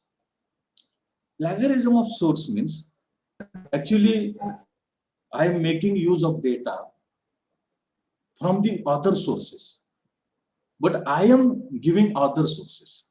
Suppose the data has been given by Government of India, Department of Finance, but I am saying this is data of the Reserve Bank of India. Suppose the data is from a nationalized bank, but I am saying this is data from a particular cooperative bank. I am changing source of data, and changing source of data is also plagiarism. Actually, the data has been created, generated by other source, but I am giving another source as a data source. And this is misguiding, this is misleading, because actually the data has been generated by, suppose Government of India Finance Department, Reserve Bank of India. But I am not giving credit to the government or that department or that ministry or that Reserve Bank of India or Central Bank. I am saying this is of this institution, this is of mine. I have generated, I have carried out a survey, I have carried out a field work, and I have generated data. In this way, source is plagiarized. Source is plagiarized, source is different, but I am saying this is so, this is different. In this way, when we try to plagiarize that, it is called as plagiarism of source. And that is data source. That is data. Sometimes what happens, actually, we take text or some thoughts or some ideas from others, and the source is not given. Source is not given, or different source is given. Suppose it is published in one journal, but I am giving a source as a one book, edited book like that. When in that direction the efforts are being made, when I endeavor in that direction, that is nothing. When it is also a category or a type of plagiarism that is there. Now next is mausic or patch writing. What happens? I take others or another's research paper and I revise it. I patch it. All of us know patchwork of this tar road. How road is being patched, patchwork. In that way, actually paper is of others, or paragraph is of others, or few lines are of others, but I am correcting them. I am revising them. I am editing them. I am making changing. And these changes are saying that this is of mine. This paragraph is of mine. This proposition of mine. This inference is mine. This conclusion of mine. This finding is of mine. And it is restructure. We call it restructure or revise. Revise. Actually, it is known as patch writing. The scientific term is called as patch writing. The work is of others, but I am changing and I am saying it is of mine. This type of plagiarism can also take place. Now, self-plagiarism, this is very unknown concept. We do not know. We are also plagiarizing to ours. I am plagiarizing myself. This is self-plagiarism. Suppose my paper is published in one journal, and I am writing a paper, another paper, and it is published in another journal. But in that second paper, I should cite of that first journal and that source. That citation is necessary to be given. But I am saying it is of mine. I am free. It is saying that research is of mine. Whether it is published in one journal or it is in another, that doesn't make a difference. That is our perspective. It is incorrect. Even my paper is published in one journal, and I am writing a paper that by giving some references or giving some part of work from that paper, I should cite. I should give reference, I should acknowledge, I should give credit to that publisher, that research output also. And this is what we call it as self-plagiarism. What is misunderstanding is that as I am a researcher, I can make use of my research without any credit or appreciation. That is incorrect. It is incorrect. Even that research is ours. We should appreciate that. We should acknowledge that this research has been published in another journal or in another book, and that is the source of that. And therefore, this is called as self-plagiarism. This is called as self-plagiarism. Then one more category of plagiarism is ghost writing. In this ghost writing, what happens? Suppose there are a number of authors. One main author is there and others are corresponding or subsidiary authors. Whatever research that is carried out, I am not giving recognition to other authors. I am not giving recognition to other authors. I am saying entire research has been carried out by me, and giving recognition or appreciation or credit to me only. That is a ghost writing. Suppose more than one authors are there, I should recognize, I should give credit to them as well. If I am not giving that credit, it is known as ghost writing, or it is a category of plagiarism. It is a form of plagiarism that is there. Supplementary to that, collusional plagiarism. This collusional plagiarism, actually research is of others. I am taking entire research in the name of mine. The research is of others. Others have carried out. Others have published that research. But I am saying this is my research and I am publishing that research. If this happens, it is called as collusional research, and it is also one of the categories or forms of research. Now the question arises, why plagiarism happens? Why plagiarism is being carried out, especially intentionally? We can forget unintentional plagiarism. Why intentionally plagiarism takes place? It is being carried out, it is being done. Basically, there are a number of causes which are responsible. As the result of that, intentional plagiarism takes place. I'm not talking about unintentional. I'm talking about intentional plagiarism. Number one, there are individual causes and institutional causes, and other causes are also there.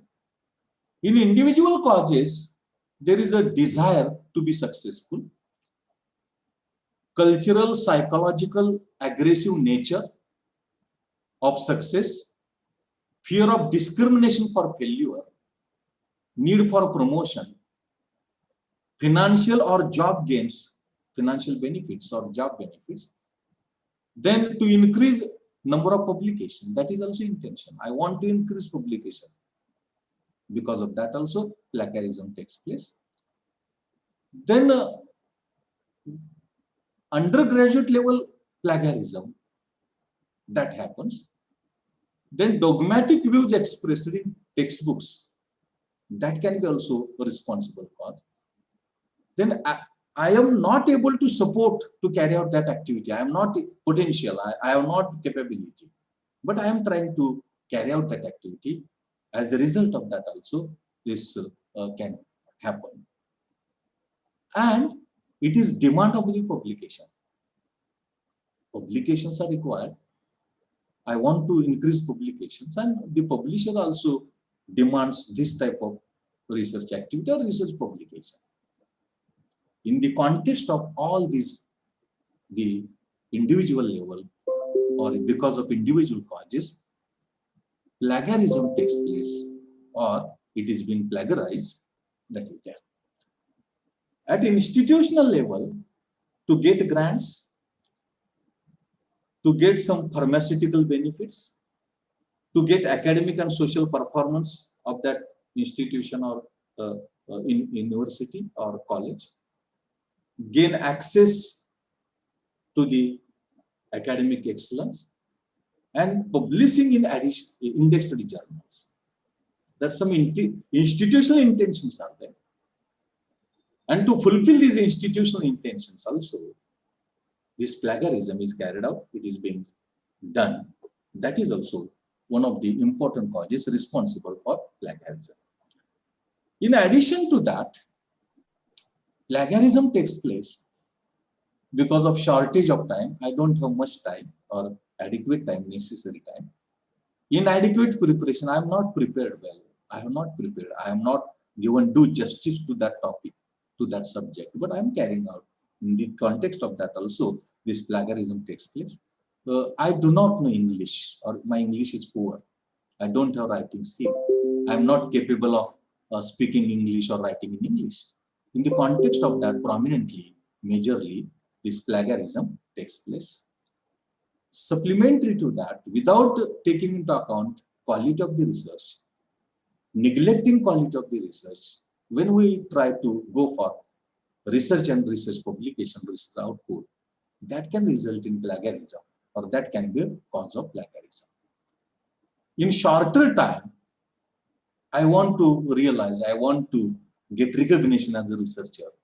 And for that reason, number of publications that I want to enhance and increase.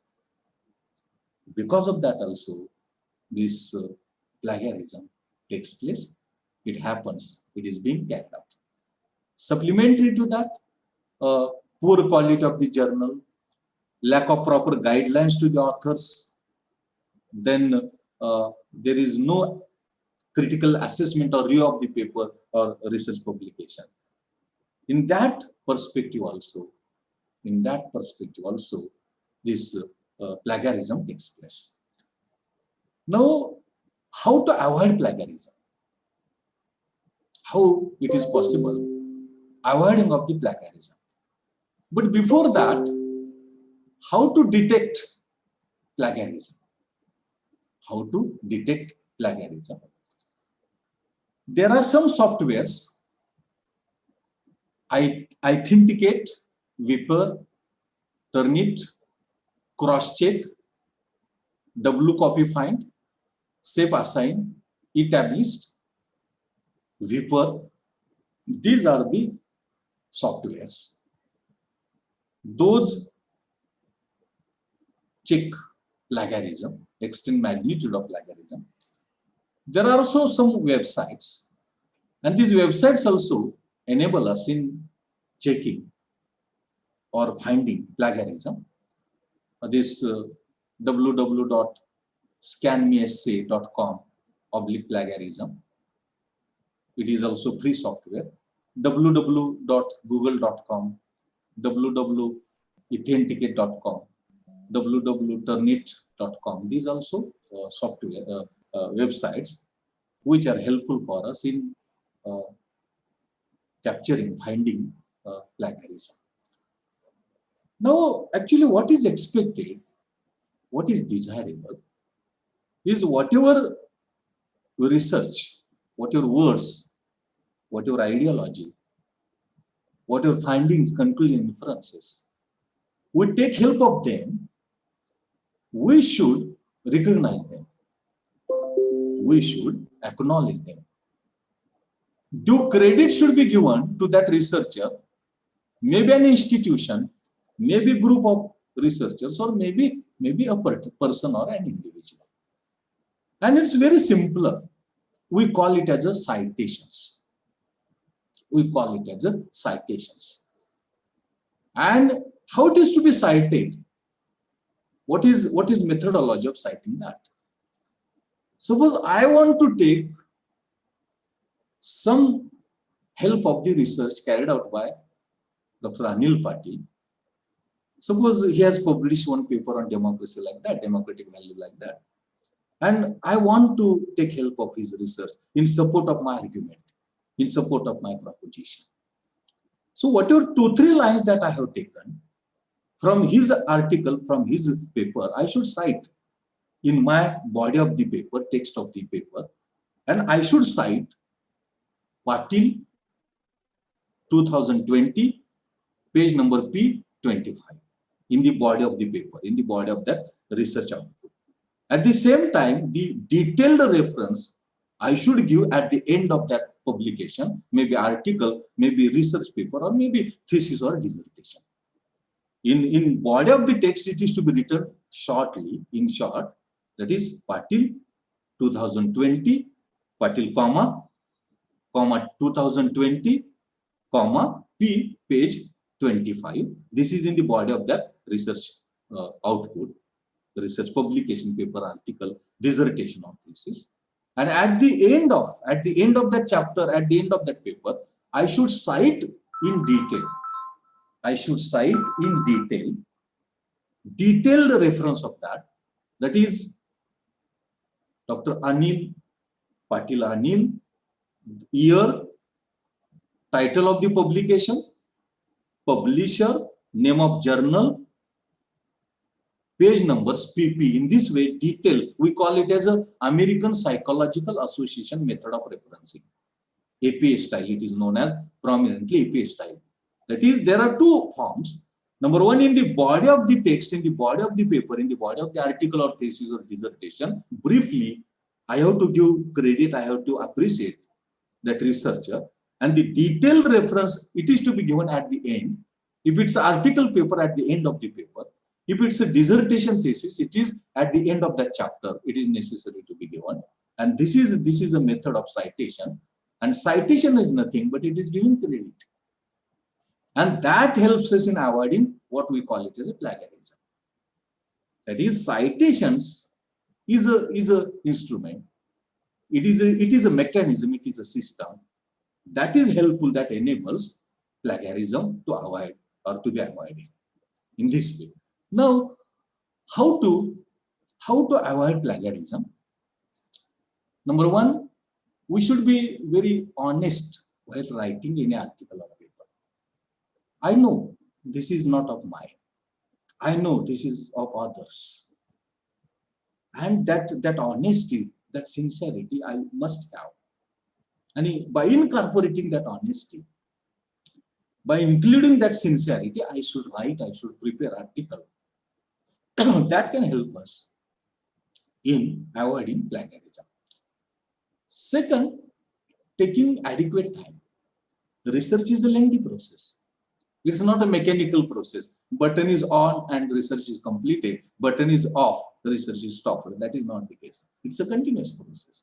It requires to study, it requires to read, it requires to think, it requires to data, collect, analyze, process.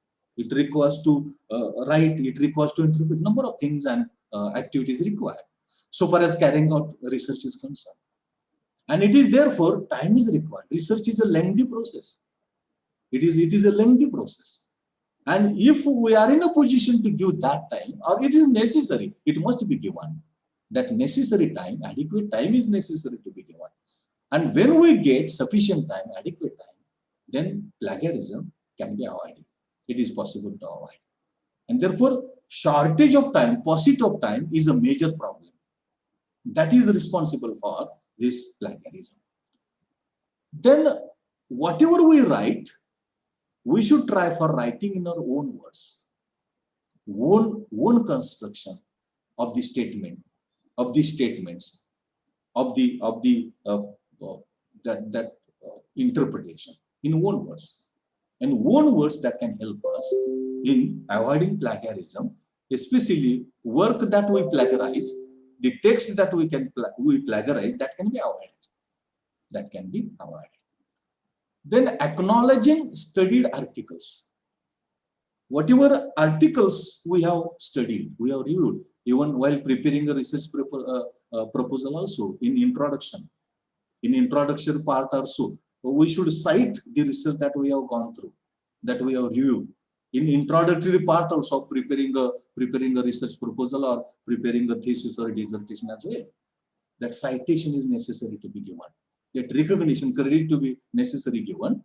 And whatever articles, whatever papers that we have studied, that is necessary to be cited, necessary to be credited, necessary to be appreciated, that is there. Then proper referencing, already I have referred, in the body of the text, in the body of the paper, in the body of the article, in the body of the dissertation, in the body of the thesis, as well as at the end of the article, paper, at the end of that chapter in thesis or dissertation or project. That referencing is necessary. And this referencing is carried out in a APA style, American Psychological Association style. It is popular and it is famous across the globe. There can be different referencing methods as well. But prominently, the method that is adopted to cite references of citations is APA, American Psychological Association style. Then we should strictly adhere to the guidelines given by the journal or publisher. Every journal, every publisher gives guidelines. And that is a code of conduct. And within the code of conduct only, we should go for preparing that article, preparing that paper. If in that direction efforts are being made, to the greater extent possible, it becomes possible for us to avoid plagiarism. And therefore, within the framework of guidelines given, within the framework of code of conduct, it has been prescribed by the journal or the publisher. When we go for preparing an article, preparing a paper, that enables us in avoiding what we call it as plagiarism. We should avoid copy-paste type method. Copy-paste, it is very dangerous. It is just violation. All of us know intellectual property rights. And since establishment of the World Trade Organization, WTO, this intellectual property right has become of crucial importance and significance. Before that, in that direction, the efforts are not being made.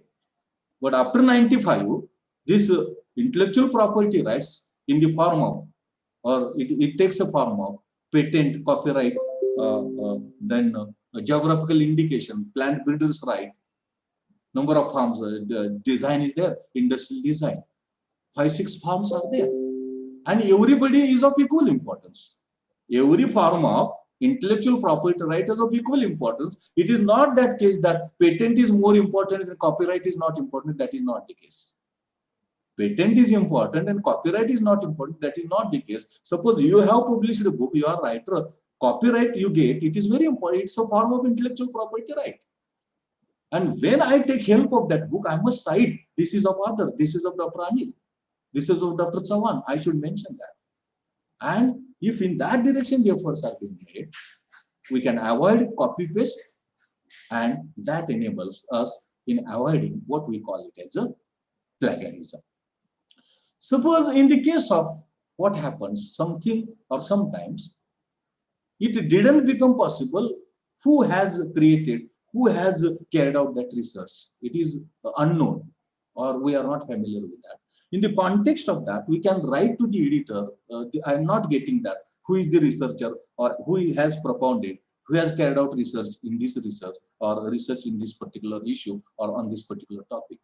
In the case of that, we should communicate to the editors that it is not, or it is finding me difficult to find out who is actual research of this particular topic, this particular issue. We should communicate to that editor. In that direction, he will undertake efforts and he will try to find out who is the original research of that, and that also can help us in avoiding what we call it as a plagiarism. That can help us in avoiding plagiarism that is there. Supplementary to that, whatever quotations, whatever statements, whatever text, whatever paragraphs that we take from others, we must acknowledge them. We must cite them. And citation is a very important form of, it is a very important form of avoiding this plagiarism. If we cite, this is of his work, this is of this work, this is of that institution's work, then no problem. We can avoid that plagiarism. But without giving any credit, without appreciation work of the others, without giving value of the research to the authors of their research, it is just plagiarism. And that is one of the very important things which is necessary to be taken into account. Thus, while concluding my lecture, I discussed what is plagiarism, what are the forms or categories or types of plagiarism, what are the components of plagiarism, what is the importance or significance of plagiarism, and more importantly, plagiarism is not avoided, how it can be economically or it can be burdensome. We call it as evil consequences of plagiarism. At the same time, what is importance and how it is to be identified, how it is to be detected so far as plagiarism is concerned. And lastly, very importantly, how it is possible for us to avoid plagiarism. In that direction, I tried to discuss before you the entire issue of plagiarism. And this here, I want to stop here.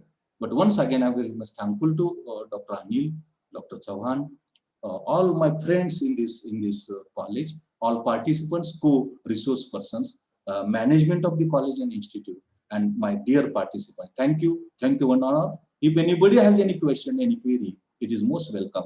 Once again, thank you one and all for giving me an opportunity to discuss and analyze a very innovative, very important, but at the same time, very new topic so far as the research is to be carried out. Thank you one and all. Thank you very much.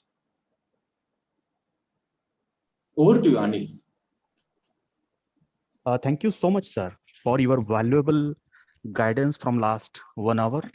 I think all participants have cleared their questions from your valuable guidance.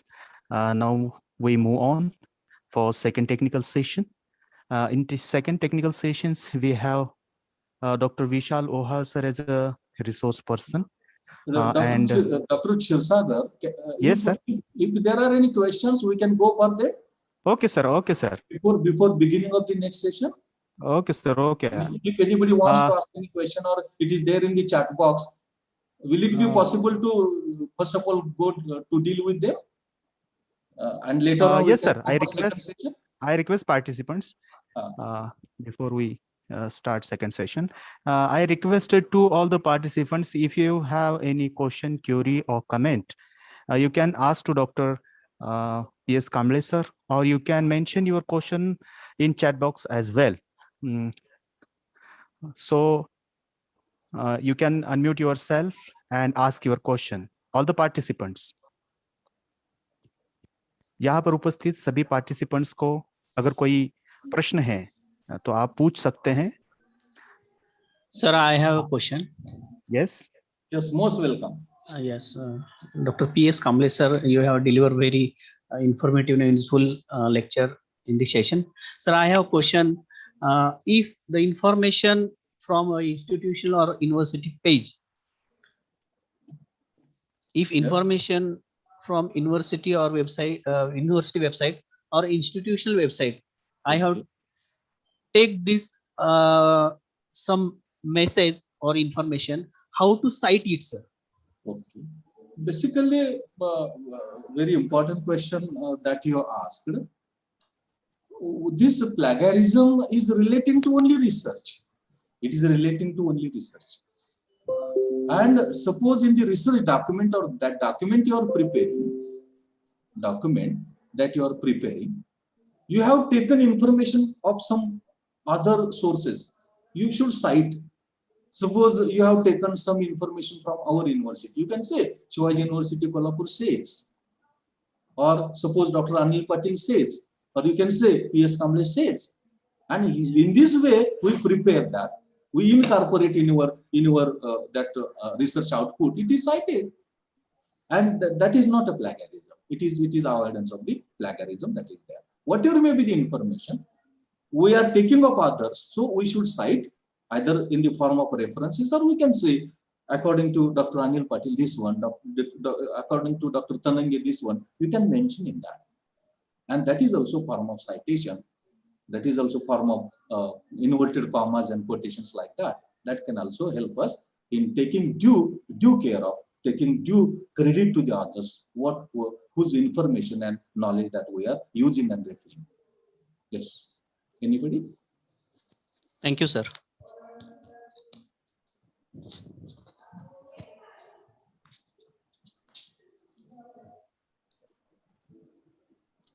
Dr. Yes, Shirsagar, go ahead. It seems. Okay, sir. Thank you so much. Thank you so much once again, Kamlesh sir. Now Okay. we move on. It's my pleasure. Once again, thank you one and all. Thank you very much. Thanks, sir. We are going to start second session, and we have Dr. Vishal Uhal sir as a resource person, and he will deliver his lecture on SPSS Web 2 tools in research. So first of all, I welcome and introduce Dr. Vishal Uhal sir. Vishal Uhal sir is now working as assistant professor in Master of Rural Studies, Shivaji University, Kolhapur. He has been awarded his PhD by Shivaji University, Kolhapur in India towards a green economy. Number of research papers presented by him at state, national, and international level. He has published one reference book and 9 edited books. Also,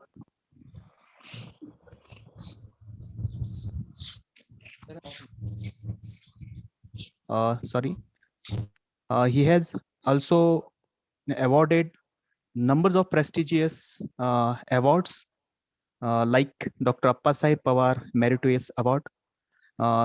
Most important thing is he has awarded 10 times Avishkar Research Award at university level research competitions, EPRA Best Research Paper Award. Also Dr. V.M. Dandekar Best Research Paper Award, Dr. Yandi Patil Rayat Education Sanstha Award for Academic Excellence, Dr. Jnanajira Rao Gadge Best Research Paper Award. Also, he has participated in numbers of international symposiums, conferences, and workshops. The best thing is he has completed his PhD, but now he is pursuing second PhD at Shivaji University, Kolhapur from 2018. He has passed SET and NET exam as well. So such type of eminent personality with us, and he is my guide, mentor also. Sir, I like your lectures always. So once again, I welcome to you, and I request to Dr. Uhal sir, please start your presentation. Okay. Am I audible? Yes, sir.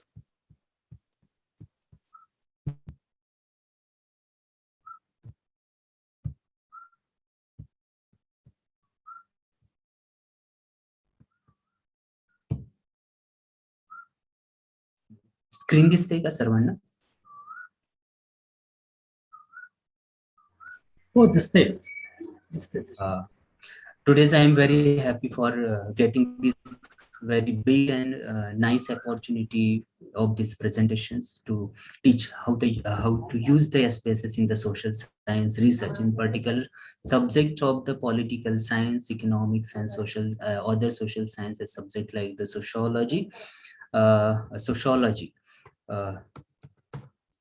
The objectives of this particular presentation, this particular session, is that to introduce about the research and their importance, to understand the concepts and tools of the Web 2.0 in the social science point of view. And third one is that to study the importance and applications of the SPSS in the social science research, in particular subjects of the political science. We know that in the present era, there's so many information, so many data is available on the internet. But problem is that to choose the accurate and particulars essential data, those are the regarding to our research study.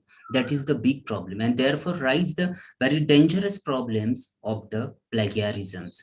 As I already told that how the plagiarism is very dangerous to our research, and how we can avoid these particulars dangerous activities. In these particular presentations also I will practically show you how the plagiarism we can remove from our research activity. Also, firstly, we will discuss about what is the concepts of the Web 2.0 in social sciences, in social science point of view. Actually, this Web 2.0 त्याला O असं म्हणतात किंवा zero सुद्धा म्हणतात की what is the this particular branch is this particular concept belong to the engineering faculty, but this is very essential in the social science point of views because today's those website is available which is we are using for the collecting the data and informations for regarding the study. Before the study of the Web 2.0, we should understand what is the concepts of the Web 1.0, 1.1. पहिल्यांदा आपल्याला 1.0 किंवा 1.1 ह्या concept बद्दल माहिती असणं आवश्यक आहे. प्रामुख्याने ज्या वेबसाईट्स आपण सुरुवातीला म्हणजे ह्या वेबसाईट्स प्रामुख्याने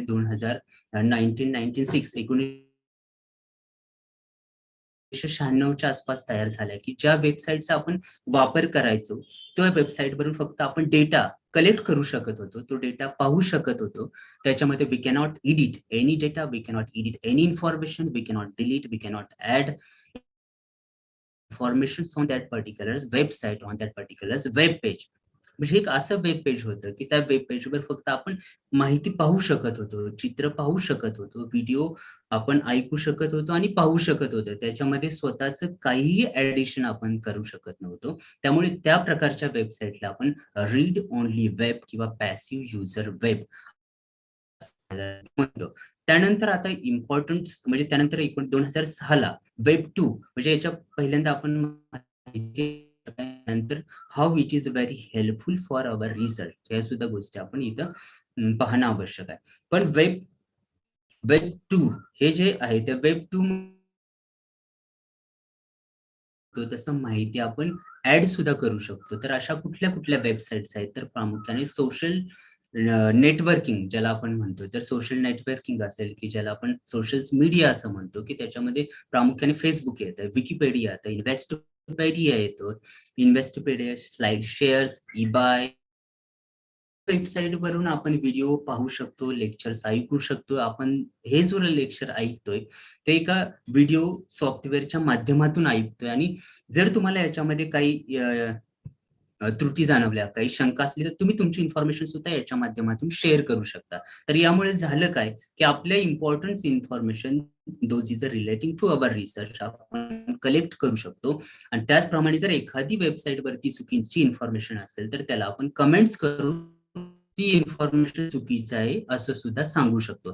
त्यामुळे रिसर्च मध्ये जे ऑथेंटिकेशन्स असते की रिसर्चच्या डेटामध्ये असेल, इन्फॉर्मेशन असते, त्याच्यामध्ये क्लॅरिटी, राईटनेस किंवा ऑथेंटिकेशन यायला मदत झाली. त्यामुळे आपण जो डेटा आपण सुरुवातीला वेगवेगळ्या रिपोर्टच्या माध्यमातून घेत होतो, वेगवेगळ्या कार्यालयाच्या माध्यमातून दस्तऐवजाच्या माध्यमातून घेत होतो तो डेटा इझिली अवेलेबल आपल्या नेटवर्क साईटवर होऊ लागला. पण one of the demerit of this particular web 2.0 is that 60% म्हणजे one of the reports regarding the website is published, they told that the 60% data 60 is a biased. म्हणजे ह्या data 60% हा biased असतो.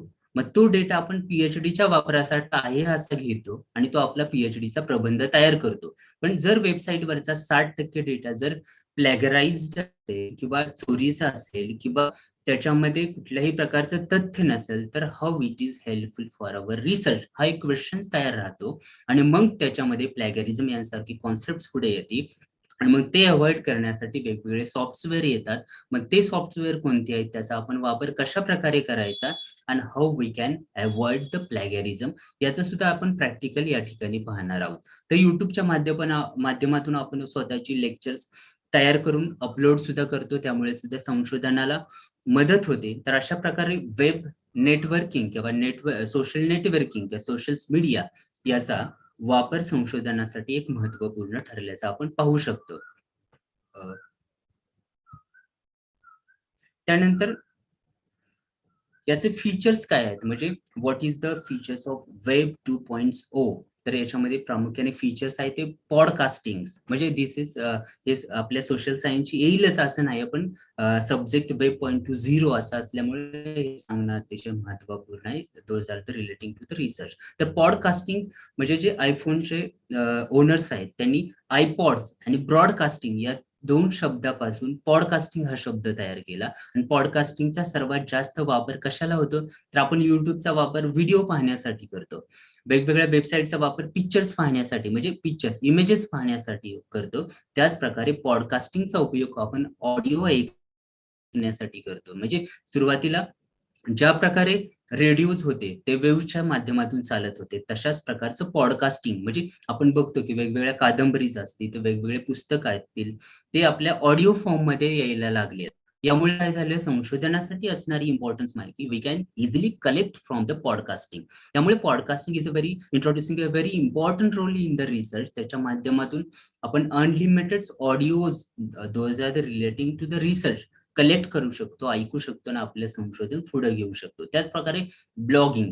तर वेब 2.0 त्याच्यातील सर्वात महत्वपूर्ण जो फॅक्टर्स आहे किंवा फीचर आहे ते ब्लॉगिंग. म्हणजे आपण ब्लॉग बघू शकतो, वेगवेगळ्या मोठमोठे ऑथॉरचे ब्लॉग असतात, वेगवेगळ्या रायटर्सचे ब्लॉग असतात, संशोधकांचे ब्लॉग असतात. तर या ठिकाणी ती इम्पॉर्टन्स माहिती किंवा तुमचं आर्टिकल जर एखाद्या न्यूजपेपरमध्ये पब्लिश व्हावंच असं काही नाही आहे, तर तुम्ही जर स्वतःचा ब्लॉग तयार केला गुगलवरती जाऊन, ते ब्लॉग तयार करून तिथं आर्टिकल लिहिलं, तर ते आर्टिकल तुम्ही ब्लॉगिंगच्या माध्यमातून सर्क्युलेट करू शकता. तर तो ब्लॉग कसा असतो तेही तुम्हाला मी दाखवू शकतोय, पण आपण पहिल्यांदा माहिती घेऊया, त्यानंतर ते दाखवूया. त्यानंतर टॅगिंग. तर टॅगिंग हा एक महत्वाचा घटक आहे.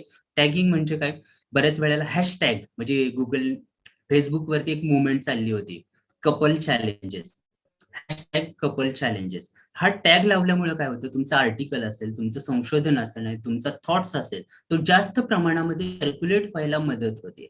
म्हणजे जास्तीत जास्त लोकांपर्यंत पोहोचवायचं असेल तर तुम्हाला टॅग लावणं अत्यंत आवश्यक आहे. म्हणजे तुम्ही बऱ्याच वेळेला hashtag happy, hashtag teachers, hashtag MPSC ॲगिटेशन्स असे लावतात की ज्याच्यामुळे तो जो टार्गेट ग्रुप असतो त्याच्यापर्यंत आपलं संशोधन पोहोचवण्यासाठी एक मदत होते.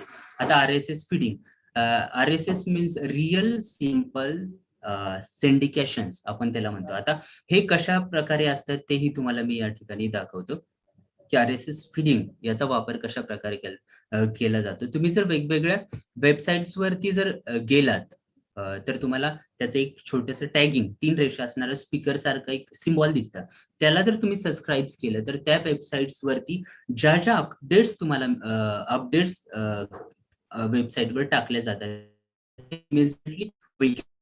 that important subjects those are very essential to regarding our research study. त्याच प्रकारे त्या म्हणजे RSS फीडिंग हे कशा प्रकारे आपल्याला दिसतं हेही मी तुम्हाला या ठिकाणी दाखवणार आहोत.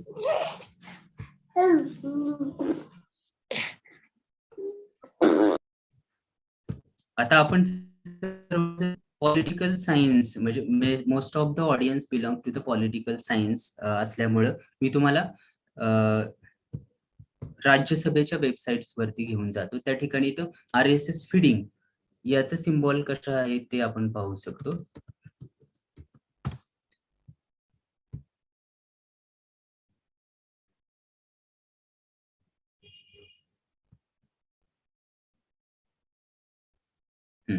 हे जे 3 रेषा असणारे 1 पॉइंट आणि 2 रेषा असणारे जे सिम्बॉल्स आहेत ते सिम्बॉल्स म्हणजे RSS फीडिंग. ज्यावेळेस आपण याला सबस्क्राईब करतो त्यावेळेस राज्यसभेमध्ये जे भाषण होतात किंवा राज्यसभेमध्ये या वेबसाईट वरती जे इन्फॉर्मेशन अपडेट केली जाते ते इन्फॉर्मेशन आपण इझिली कलेक्ट करू शकतो. यामुळे काय होतं, ज्या वेबसाईट ज्या की आपल्या संशोधनाशी संबंधित आहेत अशा वेबसाईट्स वरचा डेटा आपल्याला अपडेट मिळत राहतो. त्यामुळे सुद्धा आपल्याला संशोधनाला म्हणजे संशोधन चांगल्या प्रकारे व्हायला मदत होते. त्याचप्रमाणे सोशल नेटवर्किंग किंवा सोशल मीडिया ज्याच्यामध्ये प्रामुख्याने फेसबुक असेल, ट्विटर असेल, या गोष्टींचा समावेश होत असल्याचं पाहायला मिळतं. तर याच्या माध्यमातून काय होतं की आपण आपले संशोधन असतील, आता आपण सुरुवातीला बघितलं पाहू शकतो की आपले जे संशोधन आहे ते आपण रिसर्च आर्टिकलच्या माध्यमातून पब्लिश करायचो. पण आज ट्विटरचा एवढ्या प्रमाणामध्ये वापर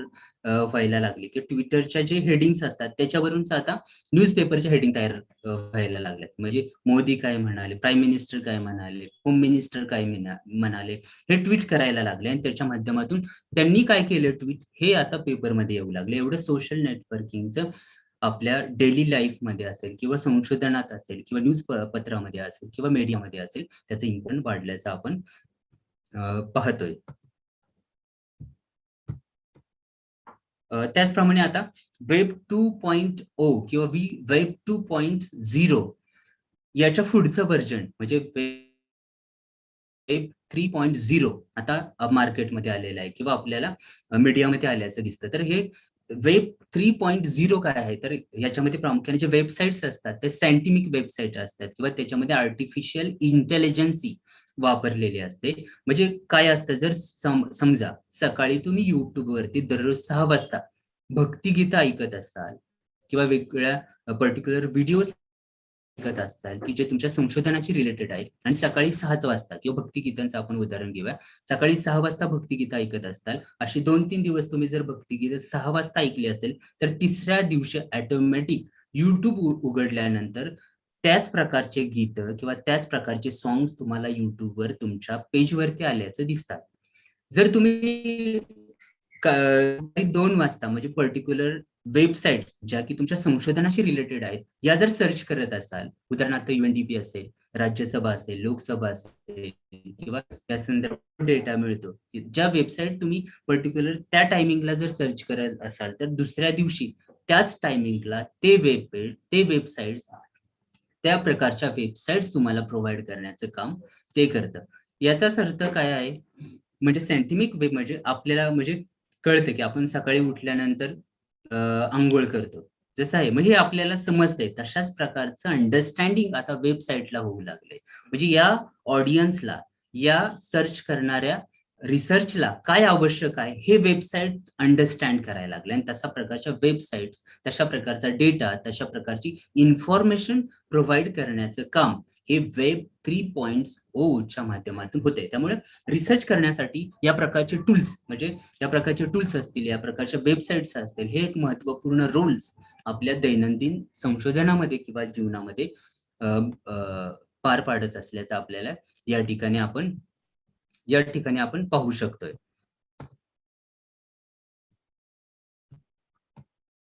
तर याच्यामध्ये प्रामुख्याने फरक आहे या वेब 1.0, 2.0 आणि 3.0. तर प्रामुख्याने ह्या 96 ला तयार झाली, दुसरी 2006 ला आणि तिघे.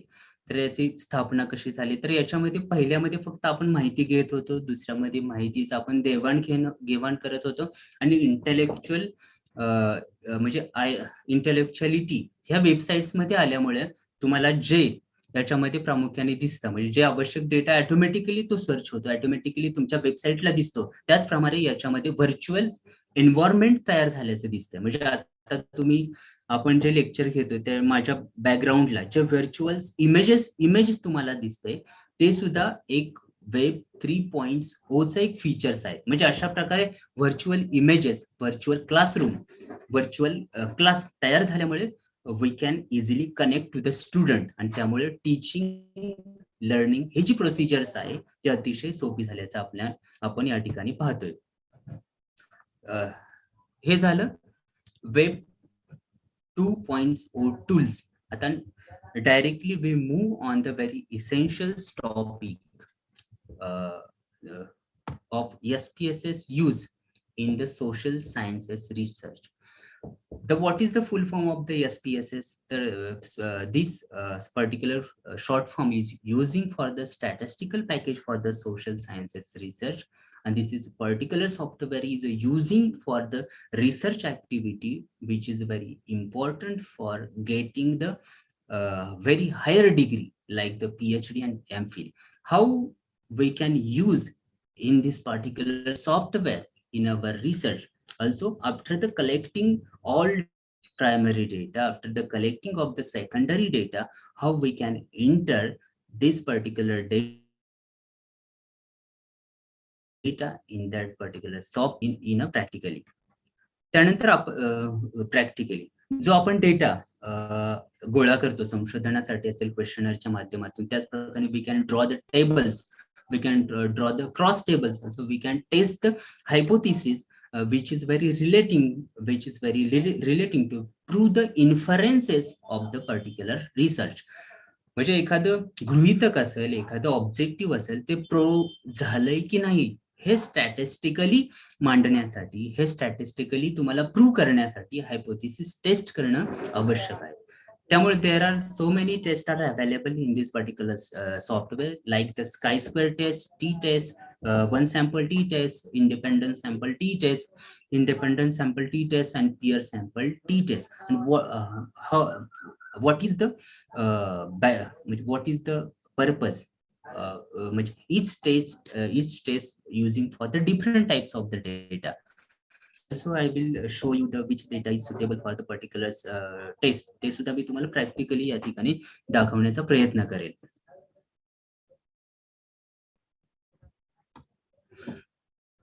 तर हे जे सॉफ्टवेअर आहे प्रामुख्याने पहिल्यांदा किंवा सुरुवातीला 1968 मध्ये मार्केटमध्ये आलं. त्याचे युजर्स वर्ल्ड वाईड खूप मोठ्या संख्येमध्ये आहेत. या सॉफ्टवेअरचा SPSS मध्ये खूप मोठ्या प्रमाणामध्ये वापर केल्याचा आपण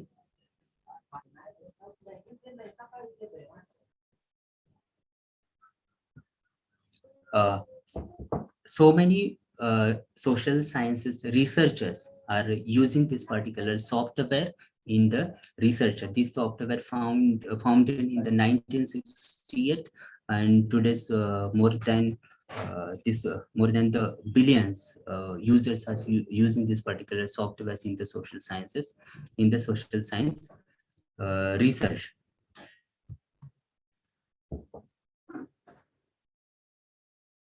In the present, this software is owned by the IBM's company. If you are interested to download this particular software on the official website, you can see this particular logo of this owner company. We already know that the research process consists of the following different types of the stage. We firstly formulate the we should formulate the problems which is very essential regarding the social welfare, society. After that, we should formulate the objectives, and then with the help of the objectives we can formulate the questionnaires. And when we collect the all data regarding the particular topic, the data is divided into two parts. First is a qualitative data, and second one is a quantitative data. Also the qualitative data also convert in the qualitative data through that particular software, and through that particular software. And after the conversion of this particular data in the quantitative data, This is very, we can easily interpret all types of the tables, all types of the inferences, those are given by that particular given by the particular softwares.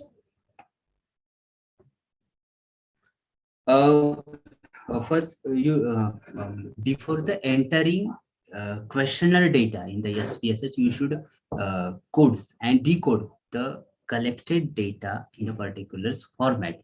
How we can आपण म्हणजे त्या कशा प्रकारे coding करू शकतो, कशा प्रकारे decoding करू शकतो, त्याचा सुद्धा तुम्हाला या ठिकाणी प्रॅक्टिकल मी या ठिकाणी दाखवण्याचा प्रयत्न करेल. त्याच प्रकारे जेव्हा आपण when we collect the data, I will show you that particular software. तर हे जे सॉफ्टवेअर आहे ते अशा प्रकारे तुम्हाला या ठिकाणी दिसू शकतं. तर याचे there are two views. One is data views. You can see here the data views, ज्या ठिकाणी you can enter the all collected data in a coding format, and second views is a variables view. ज्या ठिकाणी you can enter, you can code your all data, you can code your all data.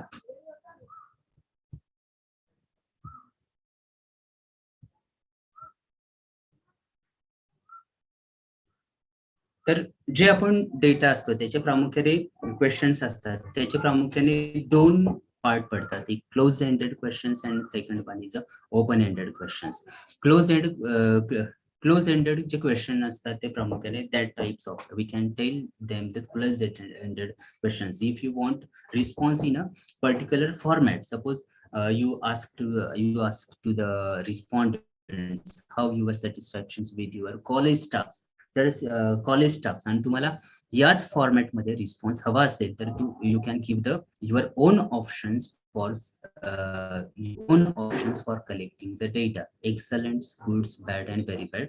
We can tell them the close-ended questions. But ज्या वेळेला तुम्हाला response open ended questions असतात, म्हणजे if you are ask to the student what is your feelings regarding our college, here students can give their own opinion regarding the college, and every students can give the different opinion.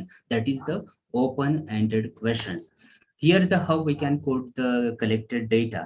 Suppose we are asked the gender of respondents, so we can give the number 1 for the female and number 2 for the male. Second for the male.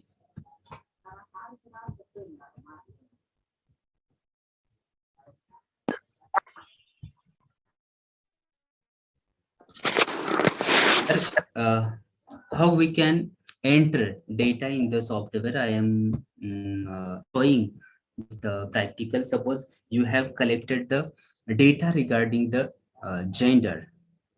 Firstly, this name column, your name column मध्ये तुम्ही without any space you can enter the subtract brief title regarding the question. Suppose I am entering here gender. Space is not allowed here. Suppose gender, I have given space and then types some things and then enter. The space is not allowed here, space is not taken here. Therefore you give the very brief title. Those are indicating your coding. Tyanantar ha data, this data, what is the types of this data, what is such as the you can select the appropriate variable types. The gender is a numeric types of the data. Therefore I have selected the numeric options. त्यानंतर हे जे विड्स and decimal आहे, decimal हे default settings आहे. या ठिकाणी तुम्ही काहीही करायचं नाही. जरी करायचं असेल विड्स मध्ये त्या साईज, टेबलची साईज किती आहे ते डेसिबल्स मध्ये. Suppose you have collecting the data regarding the income and expenditures, म्हणजे तुम्ही जर एकाने 100 टाकले तर 0.00 असं त्याच्यामध्ये, म्हणजे 0.00 हे किती झिरोज या ठिकाणी येणं आवश्यक आहे ते या ठिकाणी दाखवतं. त्यानंतर after that you can give the details title of the particular table. Suppose I am giving here otherwise, किंवा you can give the particular question. Those are asked to the particular respondents. What is your gender? I am here writing here. What is your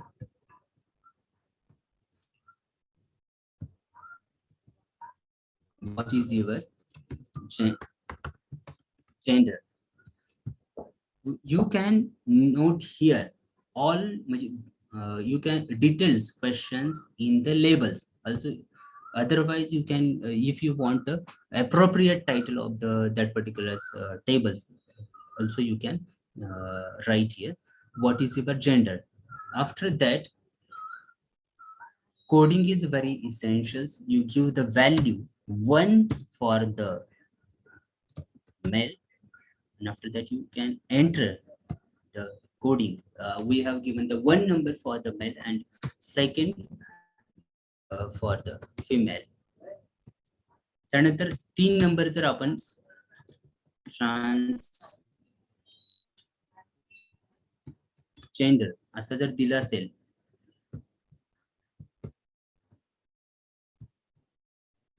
यानंतर आपण response जेंडरचे collect करतोय. त्यानंतर suppose occupations types of occupations. We have coding here types of the occupation. There are some types of the occupations have in the society. First is a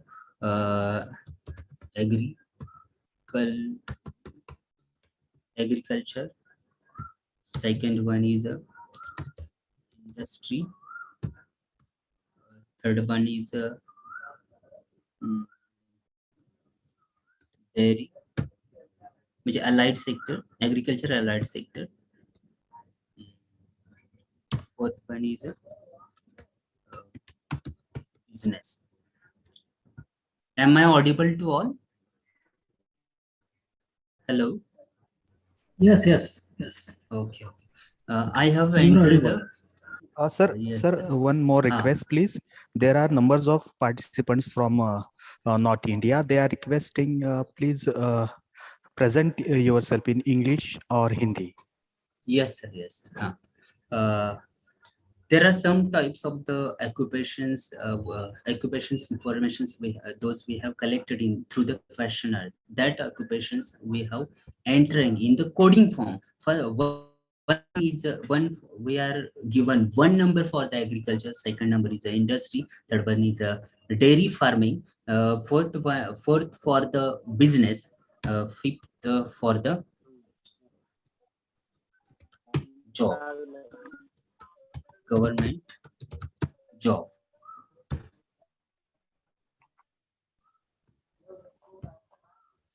We have coding all the data in a numerical form. After that, we should define the measures of that particular data. Scale. There are 3 types of the scale. First is the scale, 3 types of the measures. First one is the scale, ordinals, and nominal scales. Occupations is a ordinal scale. We are defined this is the ordinal scale. Suppose you have collected data regarding the hierarchy of the teachers. Then first we can enter here the assistant professor, associate professor, and senior professor. This is the ordinal scales. If you have data regarding the income, expenditure, saving, that types of the data, then you should select the scale. You can select here the scale, because all data we have in a numbers forms, we have in a strings forms. If gender, we have data like the gender, then we should select the nominal data. Suppose you have asked the what is your favorite color. Some people can tell the red, blues, sky, that types of questions. If you have, then you can select the nominal scale. If you have the number, if you have a data in the numbers, then you can select in a scale measurement. If you have data in a hierarchy form, like the assistant professor, associate professor, and senior professor, then you should select the ordinal scales. Here we have selected the ordinal scales for the occupations. Then we have entering here data regarding the income. Then we will process how we can process that particular type of data. I will show here income of the respondents. There is no need to decoding of this particular data. Directly you can decode through this particular software. Then we have entering here first respondent says their gender is one means male, second one is a female, third one is a transgender. That types of entries we have entering. With 20 entries we have entering here. Occupations, 5 occupations taken, we are considered here.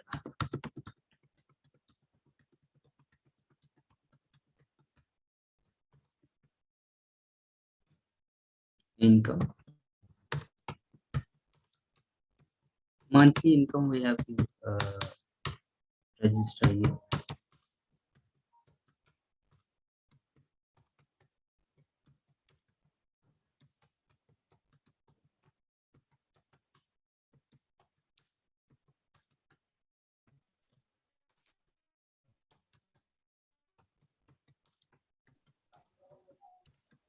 Each respondents given a different answer. Therefore, here we have considered here 20 respondents, and we have asked 3 different questions to the 20 respondents.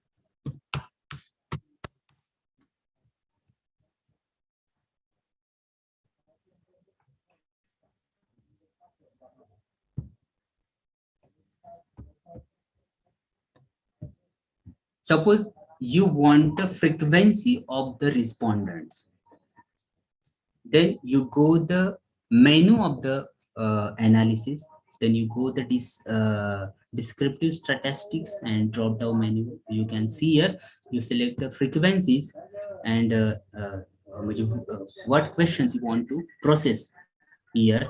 If I want all of the questions want to process, I want to show the frequency of all questions. Therefore, I have selected all the questions here.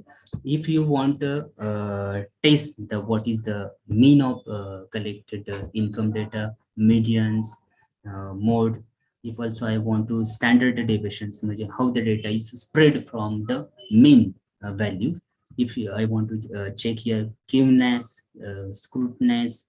Also, if you want, then you can select here. I will press continue and then OK.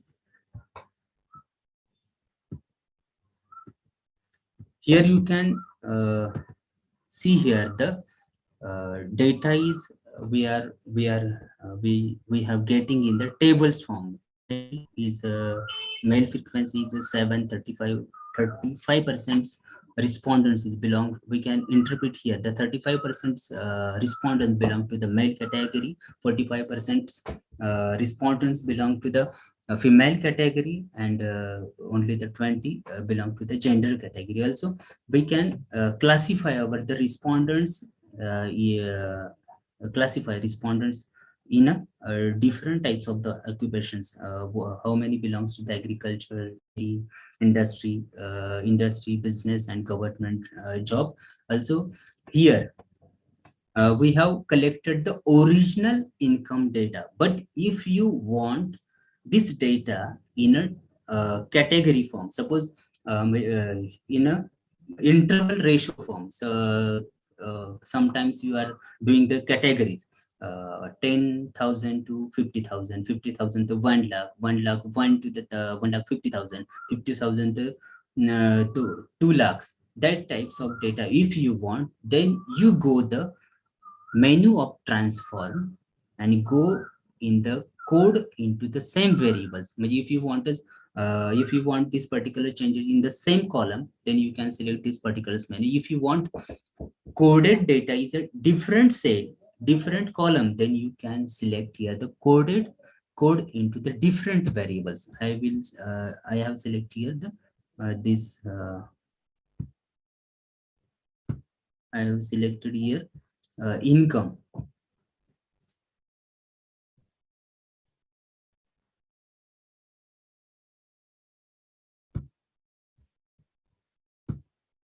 I want to calculate how many respondents is belong to the less than the 10,000 income. Therefore, I have selected range lowest to the value, and I have enter here the amount of 10,000, 10000, and I have given here one number for this particular category, which those respondents belongs to the less than 10,000 income, monthly income, that all respondents are included under that particular category of one. Then I want to divide the respondents between 1,001 to 20,000.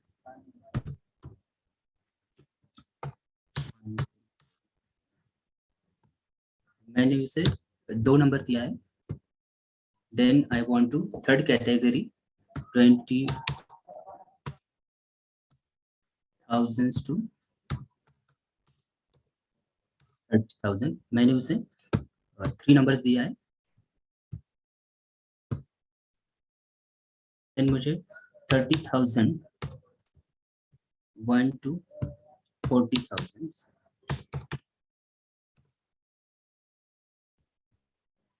सिर्फ 4 number दिया है.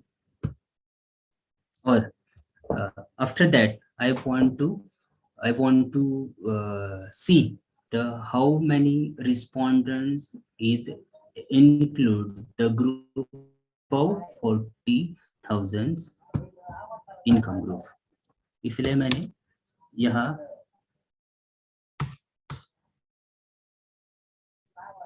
40,001 इस group के लिए 5 number दिया.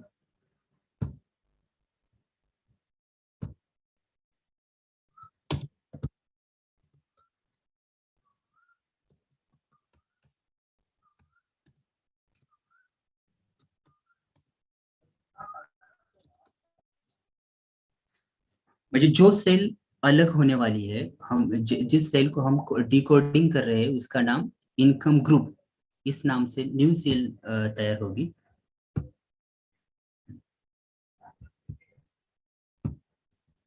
Okay, we can see here the group is formulated here. Then we can test, then we can draw the frequency of that particular variables group. If you want to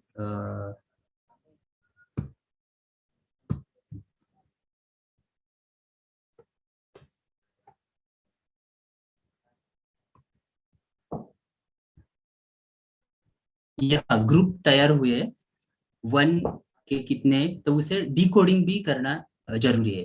तो जो शुरुआत में हमने decoding किया था उसी तरह से हमें यहाँ डिकोडिंग करना चाहिए. वैल्यू देना चाहिए 1 किसके लिए, below 10,000, second 10,000 to 20,000, 3 21 to 30,000, 4 21 to 40, and 5th for above.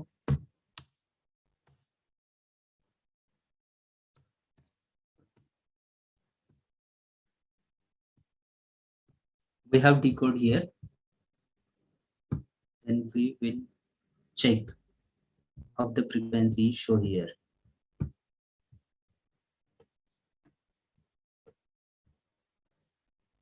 आप यहाँ देख सकते हैं कि किस तरह से डेटा कोड किया गया, किस तरह से उसे डिकोड किया गया.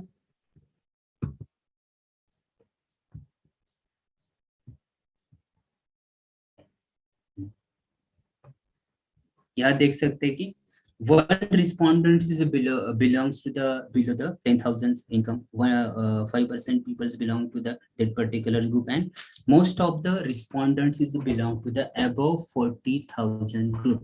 That in this way we can calculate the frequency of collected of used data. म्हणजे यहाँ हमने बहुत ही कम डेटा दिया है, अपन if you are collected the data from the 10,000 respondent, 5,000 respondent, 1,000 respondent, then we can easily use this particular software for calculating the frequency of that particular data. Suppose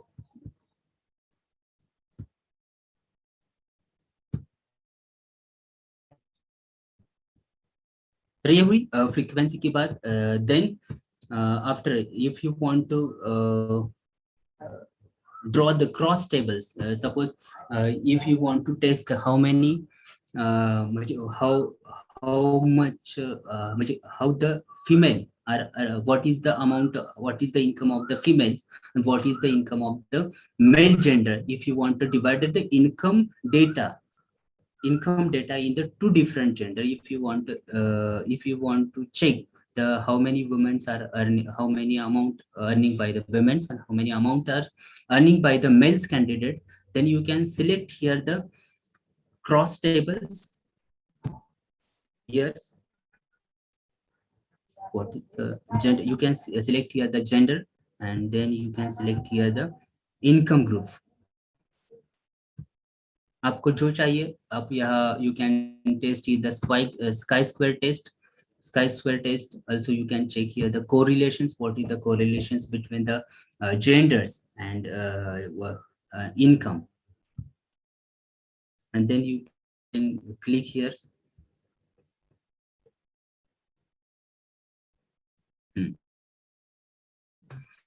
Here the table is generated.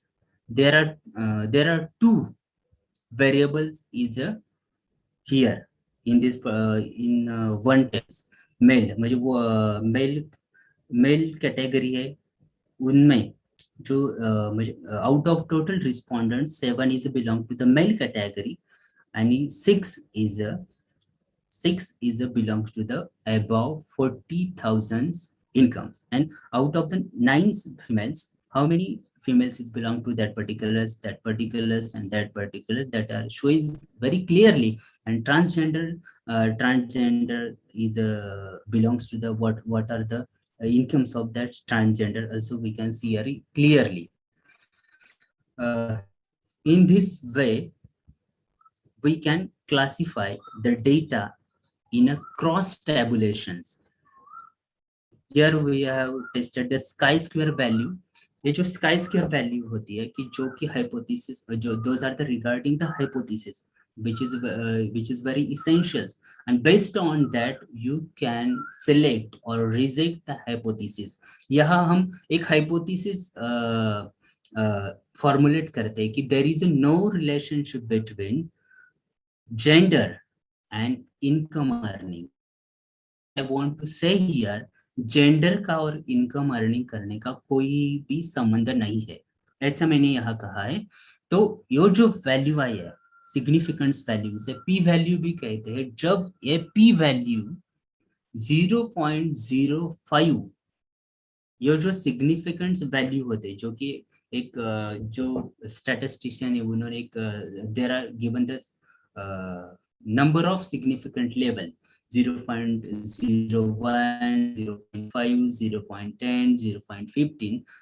सामान्य तौर पर हम 0.05 ये significant level comparison करने के लिए यहाँ लेते हैं. जो chi-square की पी वैल्यू आई है 0.810 जो कि 0.05 से बड़ी है.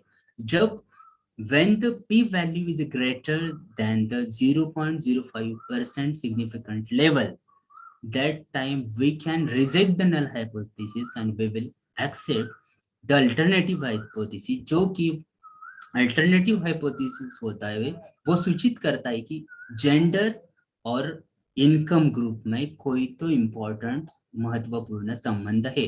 तो क्या ये महत्वपूर्ण संबंध है?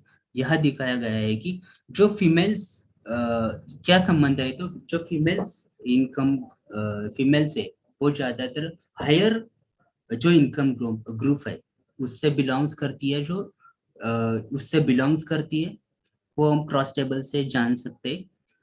और जो मेल कैंडिडेट है उसमें से भी हायर इनकम ग्रुप से बिलोंग्स करती है। बट एक ध्यान रखना आवश्यक है कि पी वैल्यू 0 हो तो कौन सा हाइपोथेसिस एक्सेप्ट करना है, और पी वैल्यू कम हो तो कौन सा हाइपोथेसिस रिजेक्ट करना है। हम कितने भी क्यू स्टडी ना करें, लेकिन बाद में हम भूल जाते हैं कि व्हेन द पी वैल्यू ज्यादा हो तो रिजेक्ट करना है कि एक्सेप्ट करना है, एक्सेप्ट कौन सा करना है। तो ये यह ध्यान रखने की बहुत आवश्यकता है।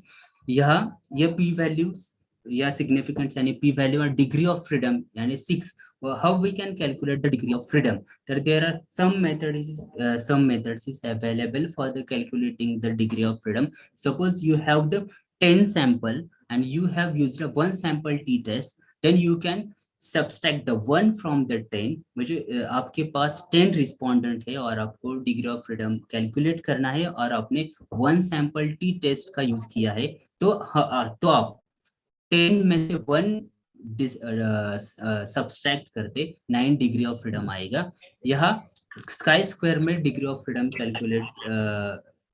कैलकुलेट करते समय यह group how many group is we have formulated here वो ध्यान में रखना चाहिए, उसके आधार पर हम डिग्री ऑफ फ्रीडम कैलकुलेट करते हैं। और ये जो स्काई स्क्वायर वैल्यू है वो स्काई स्क्वायर वैल्यू भी हम हाइपोथेसिस एक्सेप्ट करने में और रिजेक्ट करने में उसकी सहायता ले सकते हैं। तो कैसे हम ले सकते हैं, जो एक डिफरेंट टेबल्स होता है जो कि स्टैटिस्टिशियन ने दिया हुआ है, 6 डिग्री ऑफ फ्रीडम पर sky square value table value क्या होती है वो दिखाया जाता है यार। तो हम आपको I will show you how we can compare here.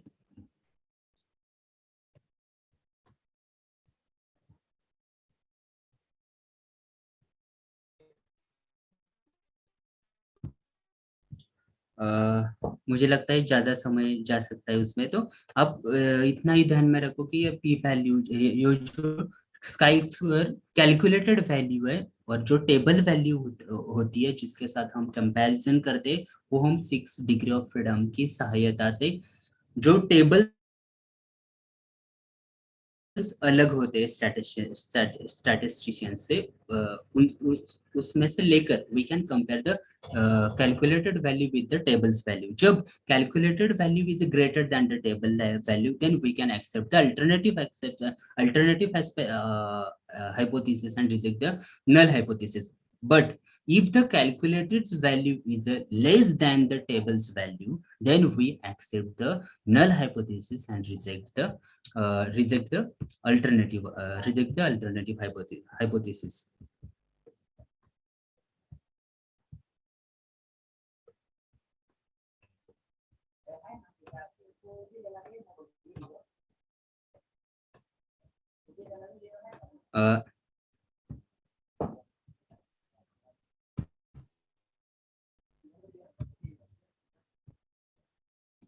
In this way, we can test here the hypothesis testing test, how to use the different types of the test in the research I have given here. जो हम hypothesis बनाते हैं जो कि very important होता है, आपने कहा कि जो present government है उसके कार्यकाल में जो इकोनॉमी का ग्रोथ है वो घट गया है, तब ओरली कह सकते हैं, लेकिन जब आप स्टैटिस्टिकली उसे प्रूव करेंगे तो आपको कोई भी चैलेंज नहीं कर सकता। इसीलिए स्टैटिस्टिक का और सॉफ्टवेयर का बहुत इम्पोर्टेंस है सोशल साइंस रिसर्च में। हियर्स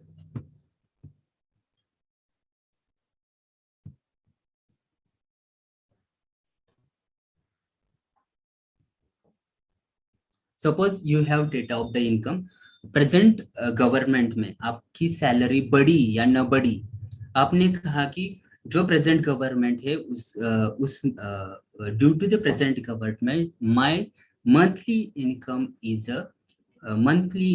अ डिक्लाइनिंग। ऐसा आपने कहा, तो वो प्रेजेंट गवर्नमेंट डिक्लाइन कर रहा है या न कर रहा है, वो हम हाइपोथेसिस टेस्टिंग के सहायता से जान सकते हैं। तो how we can test here, हमारे पास इनकम यानी वन वेरिएबल है, इसके लिए one sample t test we can use for the this particular variables.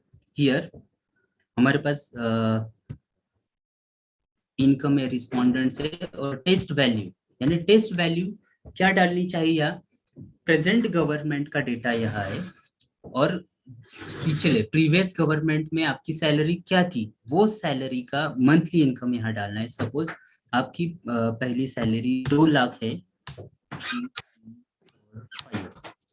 आपका प्रेजेंट गवर्नमेंट के कार्यकाल का वो इनकम डेटा है, और प्रीवियस गवर्नमेंट के कार्यकाल में जो डेटा था वो डेटा की मंथली सैलरी हमने डाली है, और आप यहाँ ओके कर सकते हैं। यहाँ वन सैंपल टी टेस्ट जो है जो शो हो गई है, यहाँ भी डिग्री ऑफ फ्रीडम हमारे पास 20 रिस्पोंडेंट का डेटा था, इसलिए डिग्री ऑफ फ्रीडम 19 आया है कि 19 आया। हमने one sample t test use की, इसीलिए 20 - 1 डिग्री ऑफ फ्रीडम 19। इफ हम 2 सैंपल टी टेस्ट यूज करते तो यह डिग्री ऑफ फ्रीडम 80 आता, 20 - 2 80। यह भी यह जो सिग्निफिकेंस वैल्यू है वो 0.05 से कम आई है।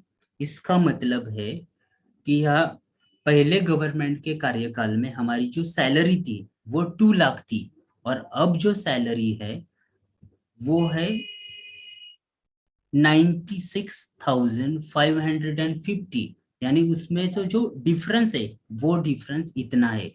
यानी हमारे प्रेजेंट गवर्नमेंट के कार्यकाल में जो हमारी मंथली सैलरी है वो डिक्लाइन हुई है, हम इस पी वैल्यू के आधार पर कह सकते हैं। Because of P value is less than the 0.05% significant level, और टी ये जो कैलकुलेटेड वैल्यू है टी है, इसके आधार पर भी हम कह सकते हैं कि हाइपोथेसिस एक्सेप्ट हुआ है या रिजेक्ट हुआ है। जब ये है जो कैलकुलेटेड वैल्यू है जो सॉफ्टवेयर देता है, दूसरी होती है वो टेबल्स वैल्यू, हम वो table value degree of freedom के आधार पर अलग जगह से उसे निकालते हैं, जो कि ये जो टेबल्स वैल्यू है कैसे होती है, आई विल शो यू, आपकी समझ में भी आ जाएगा।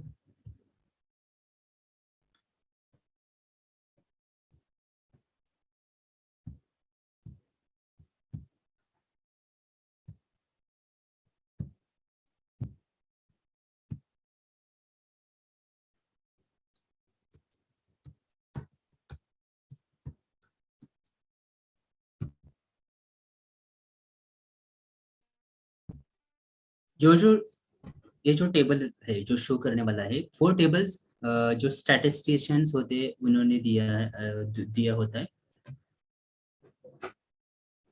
यहाँ हमारा जो टेस्ट का जो डिग्री ऑफ फ्रीडम है,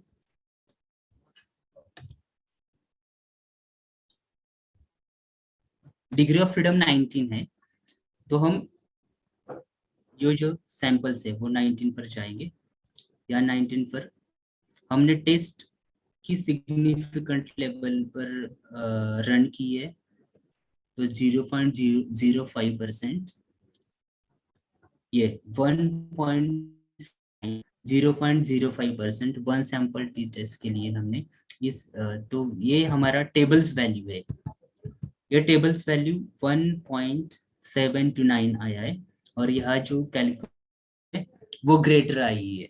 यहाँ जो साइन होते हैं माइनस प्लस, उसका कोई इम्पोर्टेंस यहाँ नहीं है। जो टी वैल्यू है जो कि कैलकुलेटेड वैल्यू हम उसे कहते हैं, और जो कि जो टेबल्स वैल्यू है 1.729 आई है, वो वैल्यू कैलकुलेटेड वैल्यू से कम है, and when t calculated value is greater than the table value, उस वक्त हम जो अल्टरनेटिव हाइपोथेसिस होता है जो कि सिग्निफिकेंट होता है, उनमें कोई तो संबंध है ऐसा दिखाता है, वो हम एक्सेप्ट करते हैं।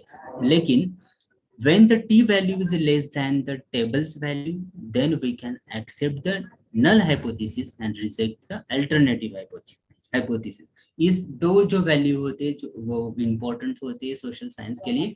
और मेन डिफरेंस बताता है कि प्रेजेंट जो सैलरी है वो 96,000 और पास सैलरी है 2 लाख, उसमें कितनी डिक्लाइनिंग हुई है वो मेन डिफरेंस दिखाता है। Are you getting my points?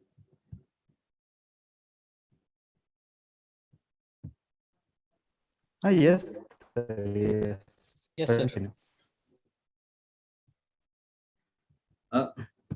इसी तरह से also there are different times if you have two different variables and if you want test the relations between two different variables like the genders and income, you want to test what is the relations between genders and income, then you can use the independent sample t-test, because both are the genders is a different gender is a different and income variable is a different, and you want to test the what is the relationship between two variables.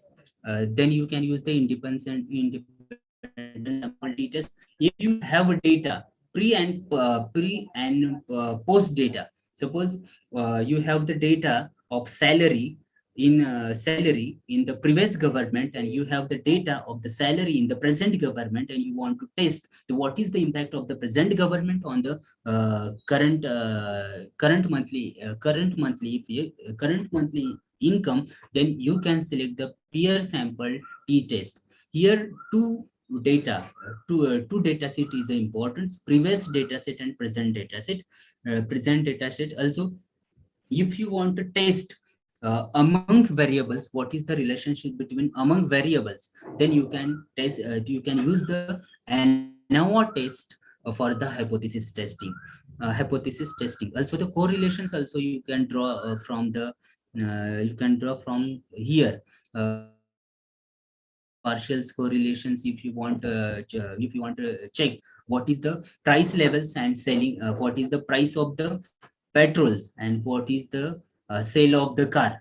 जो price की बढ़ोतरी हो रही है और car का जो cell है उसमें क्या सहसंबंध है वो टेस्ट करना चाहते हैं, उसमें पॉजिटिव रिलेशनशिप है या निगेटिव रिलेशनशिप से, then you can use the correlation. Suppose petrol की कीमत बढ़ती जा रही है और आपको दिखाई देगा कि पेट्रोल की कीमत बढ़ती जा रही है और car selling those are the मुझे दोज कार्स पेट्रोल पर चल रही है उनका सेलिंग कम होता जा रहा है, तो आपको यहाँ निगेटिव रिलेशनशिप दिखाई देगी। तो जब निगेटिव रिलेशंस दिखाई दिए तो you can draw the conclusions of that particular research. There are negative relationship between the petrol price and car sales. also the regressions भी correlation की तरह ही काम करता है। सपोज आपकी सैलरी पर किस फैक्टर इम्पैक्ट कर रहे हैं ये जानना है आपको। मुझे आपकी सैलरी पर कौन सा घटक इम्पैक्ट कर रहा है, या आपकी एक्सपेंडिचर जो होता है मंथली एक्सपेंडिचर उस पर कौन से घटक इम्पैक्ट कर रहे हैं, कौन सा घटक का परिणाम ज्यादा है, तो इसके लिए रिग्रेशन आप यूज कर सकते हैं। जैसे कि आपके इनकम पर जो फूड एक्सपेंडिचर होता है, लग्जरी एक्सपेंडिचर्स होता है, expenditures on the other things, इसमें से कौन सा ज्यादा इम्पैक्टफुल है आपकी एक्सपेंडिचर पर, वो कैलकुलेट उसका प्रभाव जानना हो तो आप regression का इस्तेमाल कर सकते हैं। In a very simple way I can tell you, if you want the impact of the find out the why are the declining the growth rate of the GDP growth rate जो decline हो रही है continuously, उस पर कौन से घटक impact कर रहे हैं वो जानना है। घटक तो बहुत है लेकिन कौन सा घटक इम्पैक्टफुल है, कौन सा घटक ज्यादा इम्पैक्ट करता है ये जानना है, तो हमें रिग्रेशन जो टेक्निक्स है इसका इस्तेमाल करना चाहिए। तो उसमें आपको दिखाई देगा कि एम्प्लॉयमेंट्स जनरेशन एक्टिविटी ज्यादा इम्पैक्टफुल कर रही है, लोग बेरोजगार हो रहे हैं, इस तरह के बहुत सारे इम्पैक्ट हो सकते हैं, उसमें से कौन सा इम्पैक्टफुल है ये जान सकते हैं रिग्रेशन टेक्निक से। रिग्रेशन technique से here also I will show you very important things जो कि पहले लेक्चर्स में हुआ है कि plagiarism is a very dangerous thing। dangerous thing. That I will show you how we can remove the plagiarism from our research. That is very, and I will show you through this particular software. There are many softwares available in the market. जब हम ये सब research करते हैं, processing करते हैं, right up करते हैं, तो प्लेगरिज्म की एक समस्या, बहुत बड़ी समस्या है, उससे हम किस तरह से लीगली छुटकारा पा सकते हैं। लीगली मैंने कहा है, उसके एक ट्रिक्स भी मैं आपको दूंगा। तो प्रैक्टिकली हम कैसे किस सॉफ्टवेयर का यूज किया जाता है वो भी मैं बताऊंगा। तो there are some softwares are available in the market. I have given here name of the software which are available in the market, but मेरे पास एक सॉफ्टवेयर है जिसका नाम टर्निटन है, जो कि वर्ल्ड में सबसे ज्यादा इस सॉफ्टवेयर का यूज किया जाता है। और मैंने कुछ इम्पोर्टेंट मुझे किस तरह से वो रिपोर्ट शो करता है, किस तरह से प्लेगरिज्म दिखाता है, वो भी मैं आपको शो करूंगा। मुझे पॉलिटिकल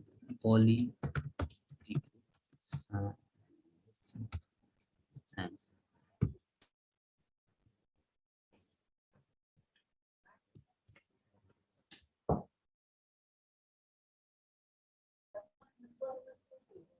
मैंने एक मैटर जो कि पॉलिटिकल साइंस कॉन्सेप्ट से रिगार्डिंग है, वो मैंने एक वेबसाइट से लिया और मैंने मेरी पीएचडी में डाल दिया। तो हाउ इट इज शो, मैं दिखाऊंगा कि वो प्लेगरिज्म कैसे दिखाता है और हम प्लेगरिज्म कैसे रिमूव कर सकते हैं उसे। Suppose I have taken this matter from this particular websites.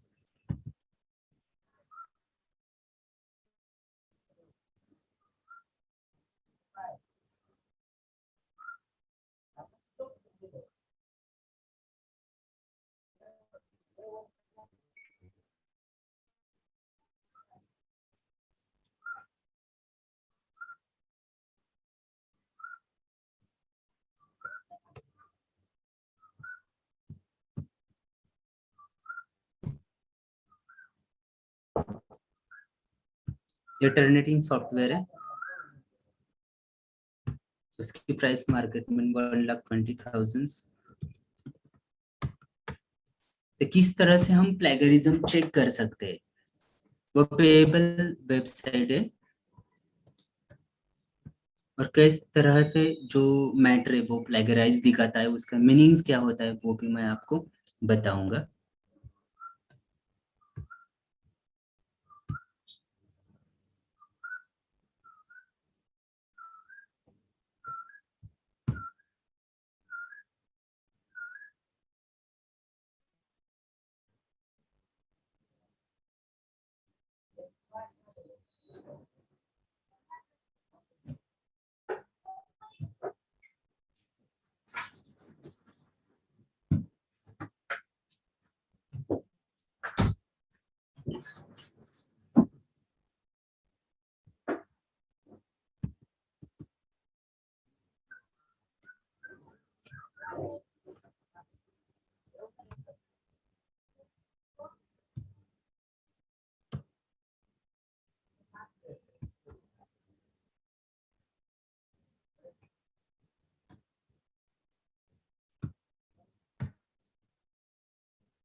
ये पॉलिटिकल साइंस की जो कॉन्सेप्ट्स है, यहाँ मैंने कॉपी इंटरनेट से की है और यहाँ डाली है।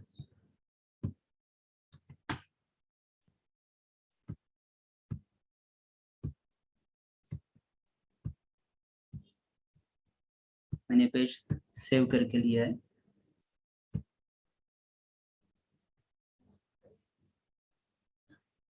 ये सॉफ्टवेयर है, या इस पेज कर I will upload here.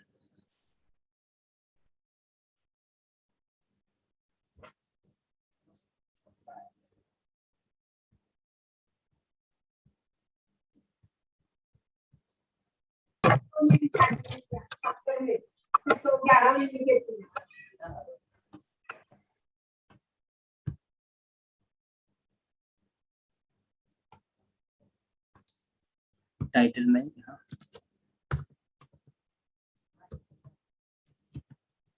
Research work ऐसा टाइटल दे देता हूँ। यहाँ से मैं अपलोड कर रहा हूँ।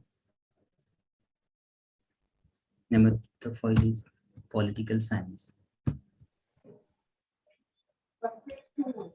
बहुत से स्टूडेंट को लगता है कि जो मैंने मैटर लिया है वो प्लेगराइज नहीं दिखाएगा, उसमें से कोई वर्ड्स रिप्लेसमेंट किए तो वैसा नहीं है, वो प्लेगराइज दिखाता है। लेकिन how we can remove the plagiarism from the research?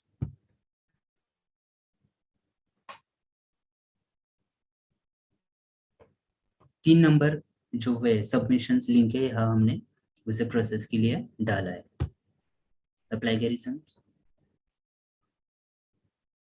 99% showing the plagiarized. This page is plagiarized. This matter is plagiarized. We can see here the details of this particular report.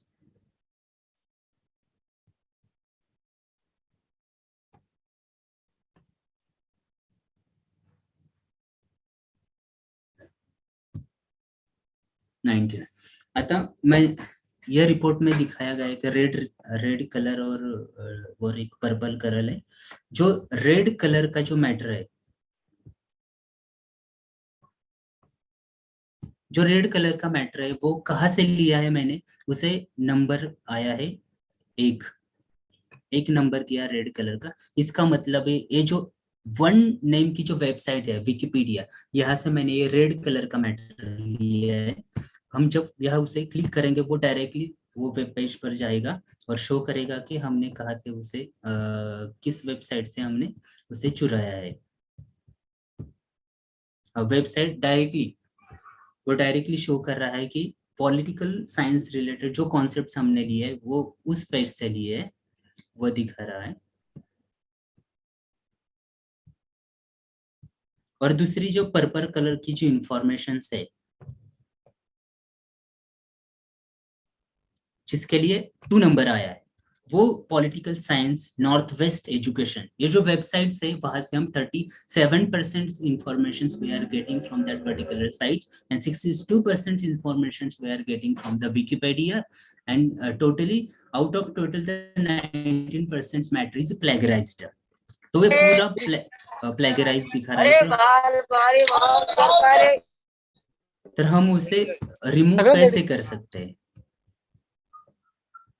How we can remove? तो ये file मैंने open की है। जो sir ने बताया कि you should enroll the name of the author in a code.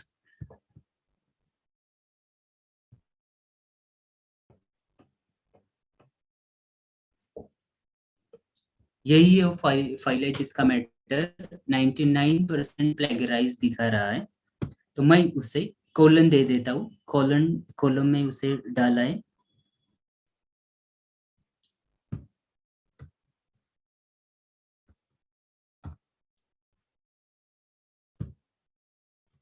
इसका मतलब क्या है, जो ये कोलन वाला स्टेटमेंट है वो कोलन वाला स्टेटमेंट मैंने कहाँ से तो ले रखा है और उसके लिए मैंने साइटेशंस भी दिया है। सपोज पवार PR और मैंने इसका पूरा किया।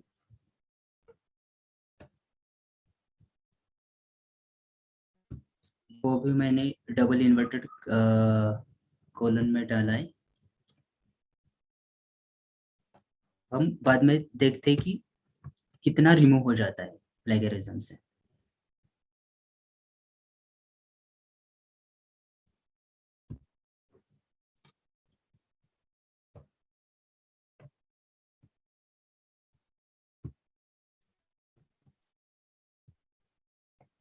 मुझे बहुत से लोग पूछते हैं कि how we can remove the plagiarisms in a legal way. तो एक लीगल वे है जिससे हम प्लेगरिज्म से छुटकारा पा सकते हैं।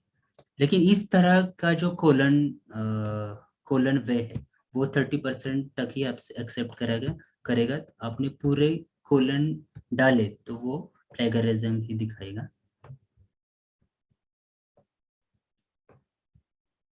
30% पर्यंत से अलाउड आहे। आता आपण ही file then now we will check the then plagiarism report. मैंने सेव की है फाइल।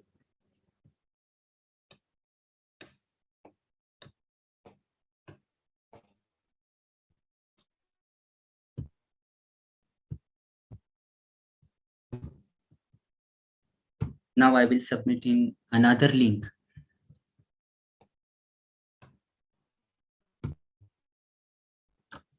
Search work.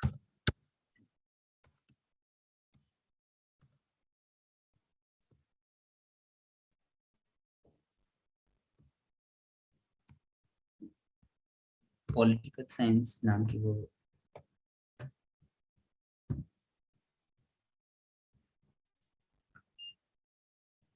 बहुत बार क्या हो जाता है कि बहुत से रिसर्च स्टूडेंट है वो कैरेक्टर रिप्लेस कर जाते हैं। जैसे कि आपका जो मैटर है उसमें जो ऑफ जो ओ होता है उसकी जगह 0 लिख देते हैं और 0 म्हणजे ओच्या ठिकाणी जर 0 आला ओके इंस्टेड ऑफ द ओ आपने कैरेक्टर 0 किया तो वो भी प्लेगरिज्म रिमूव हो जाता है। लेकिन दिस इज अ इलीगल वे और आपको वो जो चोरी है पकड़ी जा सकती। तो हम चेक करते हैं कि प्लेगरिज्म किस तरह से रिमूव होता है या नहीं होता है।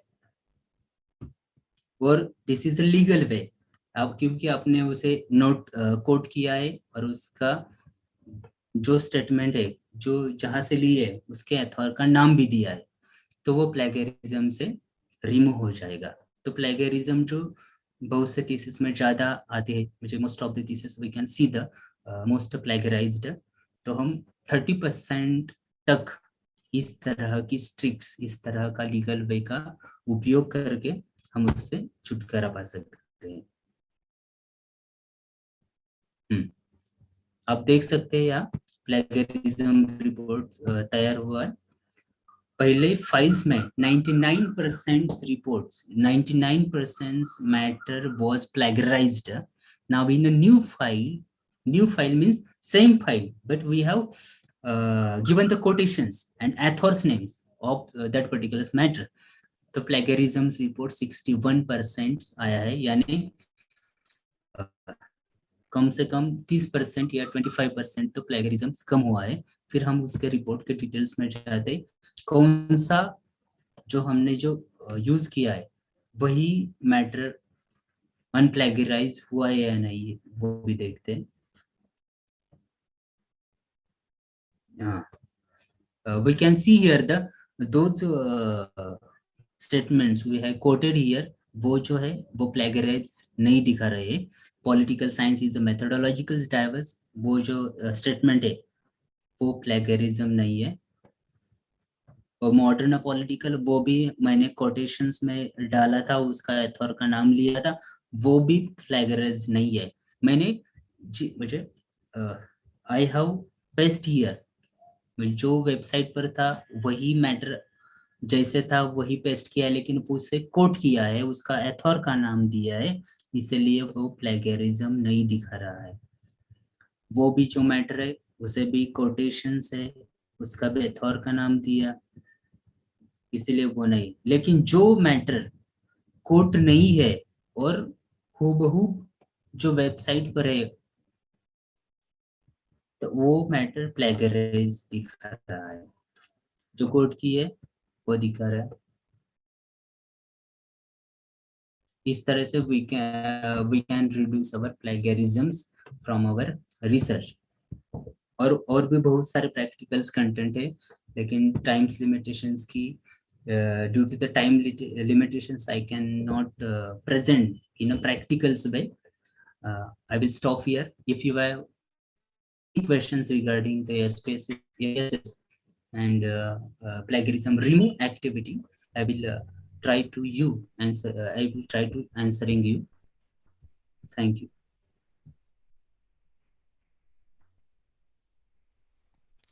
Thank you so much for your presentation sir. पिछले लगभग 1.5 घंटे से आप बहुत सारे प्रैक्टिकल्स के साथ आप बता रहे हैं कि किस तरह से हम SPSS और वेब 2 टूल्स या फिर प्लैगियरिज्म के क्षेत्र में हम सावधानी बरत सकते हैं। बहुत ही बढ़िया तरीके से आपने सर बताया है। Once again thank you. मैं पार्टिसिपेंट को ये दरख्वास्त करता हूं कि अगर आपके मन में कोई प्रश्न है तो आप सर से पूछ सकते हैं। आप अनम्यूट हो जाइए या फिर हैंड रेज कीजिए। आपकी शंकाओं का समाधान यहाँ पर किया जाएगा। Hello sir. हेलो। हाँ बोलिए। Hello. Sir. Hello sir. First of all, I congratulate you for presenting your lecture very nicely. So I have sir question one. Yes. SPSS software is very useful for the researcher, Yes. for particularly data analysis. But this software is too costly. Then which idea has to be used for getting it? There are some copies which are I have available. I can give you in a free. Yes. I don't know how to take in a free and which way is available for the taking the free. But I have that software. If you want that software, I will provide you.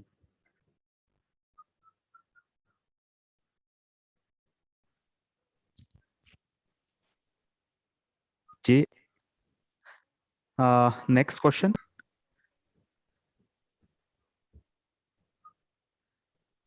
SPSS की अगर कोई copy या फिर इस तरह का कोई software आपको चाहिए तो सर आपको हेल्प कर सकते हैं।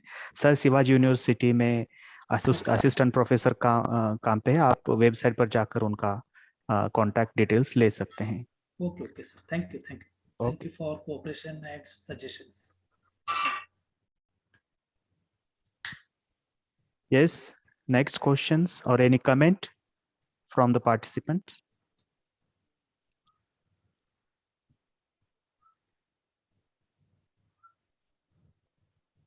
आप अनम्यूट हो जाए या फिर अपना हैंड रेज कीजिए।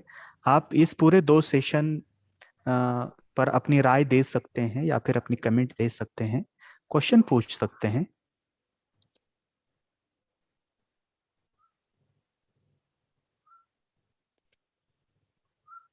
ठीक है, हम आगे चलते हैं। Sir thank you so much sir. बहुत sir thank you. Yes, somebody asking. Yes ma'am. It was a very nice session by Dr. Vishal. He has given a very nice information. Just I want to ask one question for him. When we do any sort of research, we have to take the references of the material which has been discussed, or we do review of literature, and then we place some new ideas on that the theory or the facts which are found already, which have been found by the researchers. In this case, how we can protect ourselves from plagiarism? That I want to know, sir. Basically, you have presented all the points, how to check the plagiarism and everything. But how we should avoid ourselves from plagiarism? That question I want to ask him, sir. Thank you very much. मुझे आपको यही कहना है कि हम review of literature में जो plagiarism found होता है, कि जो दिखाई देता है, वो कैसे उसे निकाल सकते हैं। यस सर, यही मुझे पूछना था कि हम बच कैसे सकते हैं प्लेगरिज्म से। हाँ, तो जब हम रिव्यू ऑफ रिसर्च लिटरेचर का राइटिंग करते हैं, तो मेरा जो एक्सपीरियंस है यही है कि आप जो रिव्यू ऑफ रिसर्च लिटरेचर जो टॉपिक है, उसमें कोई quotations we can not include in the quotations और ऑथर्स नेम। उसका यही एक सबसे अच्छा मार्ग है कि आप खुद के शब्द में वो लिख सकते हैं।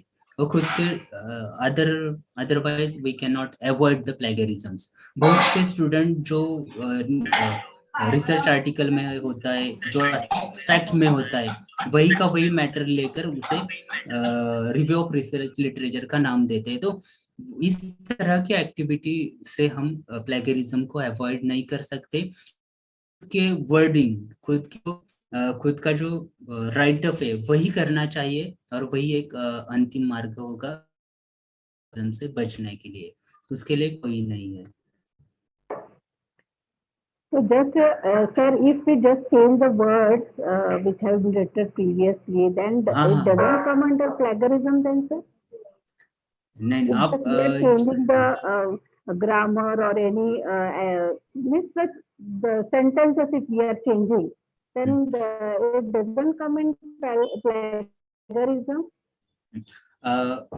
मेरे एक्सपीरियंस है, मैंने आई थिंक मैं 4-5 साल से इस रिसर्च में काम कर रहा हूँ, और आपने जो पैराफ्रेजिंग जो कहा है कि पैराफ्रेजिंग यूज करके हम प्लेगरिज्म रिमूव कर सकते हैं क्या, तो कर सकते हैं, लेकिन उसका परसेंटेज होता है। सपोज आपका जो एक पूरा पैराग्राफ है, पूरा 100% प्लेगरिज्म दिखाई दिया है, तो पैराफ्रेजिंग यूज करके वो ग्रामर चेंज करके आप अप टू द 20% और 25% ही कम कर सकते हैं। यानी 100% प्लेगरिज्म दिखाई दिया, तो after the changes in the grammatical, in the grammar, in the if you have used the paraphrasing for the particular words, इससे हम 20% ही कम कर सकते, उससे ज्यादा कम नहीं हो सकता। और प्लेगरिज्म सॉफ्टवेयर में एक सेटिंग होता है कि आपके जो वर्ड्स होते हैं वो 14 वर्ड्स, 8 वर्ड्स, 12 वर्ड्स एक साथ आ जाए,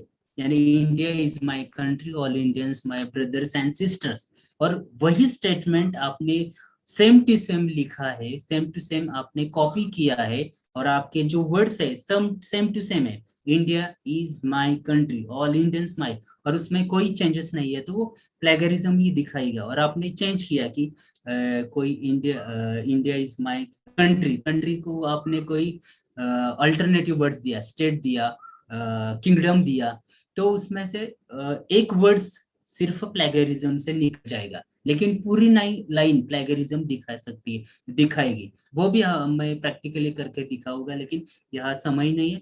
लेकिन इसीलिए मुझे I want to tell you, you use your own ideas, you use your own dialogues, thoughts for writing the review of research literature। इससे आप 100% प्लेगरिज्म से बच सकते हैं। पैराफ्रेजिंग से ज्यादा हम रिमूव नहीं कर सकते प्लेगरिज्म्स, बस 30 to 20%। Thank you sir. Thank you very much sir. इसके बाद सावित्री देवी। हाँ सर, सर नमस्ते, I am Savitri Devi and I am thankful to Anil sir and Kamlesh sir and Vishal sir. Sir कभी कभार क्या होता है हमारे सोशल साइंस में कॉन्सेप्ट, टेक्निक्स और आइडियोलॉजी सेम हो जाते हैं, क्योंकि हमारा प्योर साइंस नहीं होता है। मैं भी एक रिसर्च करने की विद्यार्थी हूँ, तो इसके साथ साथ मैं ये जानना चाहती हूँ कि इससे हम लोग मींस प्लेगरिज्म से हम लोग कैसे बच पाए। कभी कभार आइडिया सेम हो भी सकते हैं, कॉन्सेप्ट सेम हो सकता है। आपने कहा कि इंडिया इज माय नेशन और country and all we are brothers and sister. Some time concept भी सेम हो सकता है, आइडियोलॉजी भी सेम हो सकता है। इसका मतलब ये नहीं कि हम लोग एक दूसरे को जानते नहीं, लेकिन कभी कभार एक चोरी भी हो सकता है करके कह सकते हैं, but when it is a natural phenomenon. कभी कभी आइडियोलॉजी भी सेम हो सकती है, लेकिन आइडियोलॉजी सेम है, लेकिन आप उसे अलग शब्दों में, अलग तरीके से, सपोज आई वांट टू, मुझे एग्जांपल्स दे, जैसे कि सोशल साइंस की मैं बात कर रही हूँ, पर्टिकुलरली पॉलिटिकल साइंस में। हाँ, सोशल साइंस में जो है, तो आप एक मैंने जो बताया उसे कोट कर सकते हो और इसका ऑथर का नाम दे सकते हो, और ये पहली बात हुई है, और जिससे हम पूरी तरह से प्लेगरिज्म से बच सकते हैं। और दूसरी जो आइडियोलॉजी, सम टाइम कोई कॉन्सेप्ट्स होते हैं, उसका एथॉर्स होता है और वो लेना ही पड़ता है, तो लेना ही पड़ता है, उसे कोटेशन में डालिए। जो आइडियाज है लेकिन वो इतना इम्पोर्टेंस नहीं है, तो वो आइडिया आप खुद के शब्द में वो आपके थीसिस में डाल सकते हैं। यही एक प्लेगरिज्म रिमूव करने का सही तरीका है और लीगल तरीका है। आप उसे पैराफ्रेजिंग भी नहीं कर सकते, आप उसे ग्रामेटिकल चेंज आप पैसिव एक्टिव करें, लेकिन तभी भी वो लाइंस प्लेगरिज्म ही दिखाएगी, क्योंकि टर्निटी ऐसा सॉफ्टवेयर है। हाँ सर, मेरा कहने का मतलब ये है कि जब सोशल साइंस में हम लोग रिसर्च करते हैं, पर्टिकुलरली अगर मैं बात करूँ तो पॉलिटिकल साइंस में अभी मैं रिसर्च कर रही हूँ अपर हाउस के बारे में, वसुधैव कुटुंबकम, डेमोक्रेसी, ये सभी वर्ड्स या फिर हम लोग जब कोटेशंस यूज करते हैं ज्यादा से ज्यादा, तो कभी कभार हमें इसे प्लेगरिज्म में हम लोग फंस भी सकते हैं। हालांकि हम कुछ और कहना चाहते हैं तभी भी हम इससे नहीं निकल पाते, तो क्या करें? ये आपकी वो पोटेंशियलिटी होगी कि हाउ हम उससे बच सकते हैं कि, लेकिन बच नहीं सकते ऐसा नहीं है। और मेरा भी एक टॉपिक है हेल्थ के संदर्भ में, लेकिन जो हेल्थ के कोई कॉन्सेप्ट तरह के अंडरस्टैंडिंग के बाद आप खुद के शब्द में भी वो लिख सकते हैं। ऐसा नहीं है कि उसे लेना ही पड़ेगा। आता जीडीपी है, जीडीपी का कॉन्सेप्ट है, लेकिन जीडीपी क्या है वो मुझे पर्टिकुलर टेरिटरी के अंदर जो इनकम है उसे गोल मिलकर जो तैयार हो जाते हैं फिगर, उसे जीडीपी कहते हैं। उसे एक कॉन्सेप्ट है, लेकिन वही कॉन्सेप्ट जो है मुझे सेम टू सेम उसे लेना ही ऐसा नहीं है। जीडीपी जो आपको अंडरस्टैंड हुआ जीडीपी, वो आप खुद के शब्द में डालकर उसे ही मुझे प्लेगरिज्म से छुटकारा पा सकते हैं। वो ऐसा कोई शॉर्टकट नहीं है। जब आप शॉर्टकट का इस्तेमाल करोगे तो वो ज्यादातर यूजफुल नहीं हो सकता है। हाँ सर, थैंक यू। लेकिन सर क्या जिस तरह हम लोग साइंस में ये कर सकते हैं इजीली, क्या सोशल साइंस में without quotations is possible to do any effective research? Yes sir, we can do that. और आपको कोई प्रॉब्लम हो तो वो मुझे पर्टिकुलर कांटेक्ट भी कर सकती हो और पूछ सकते हो। आपको मैं प्रैक्टिकली वो दिखा भी सकता हूँ, और कैसे बच सकते हैं हम प्लेगरिज्म, वो भी शो कर सकूंगा। Okay sir, thank you so much for helping me for my research. I'm even thankful to Anil sir also, particularly. Thank you so much. Thank you. Next, Parveen Kausar. Yes, sir. Good afternoon, sir.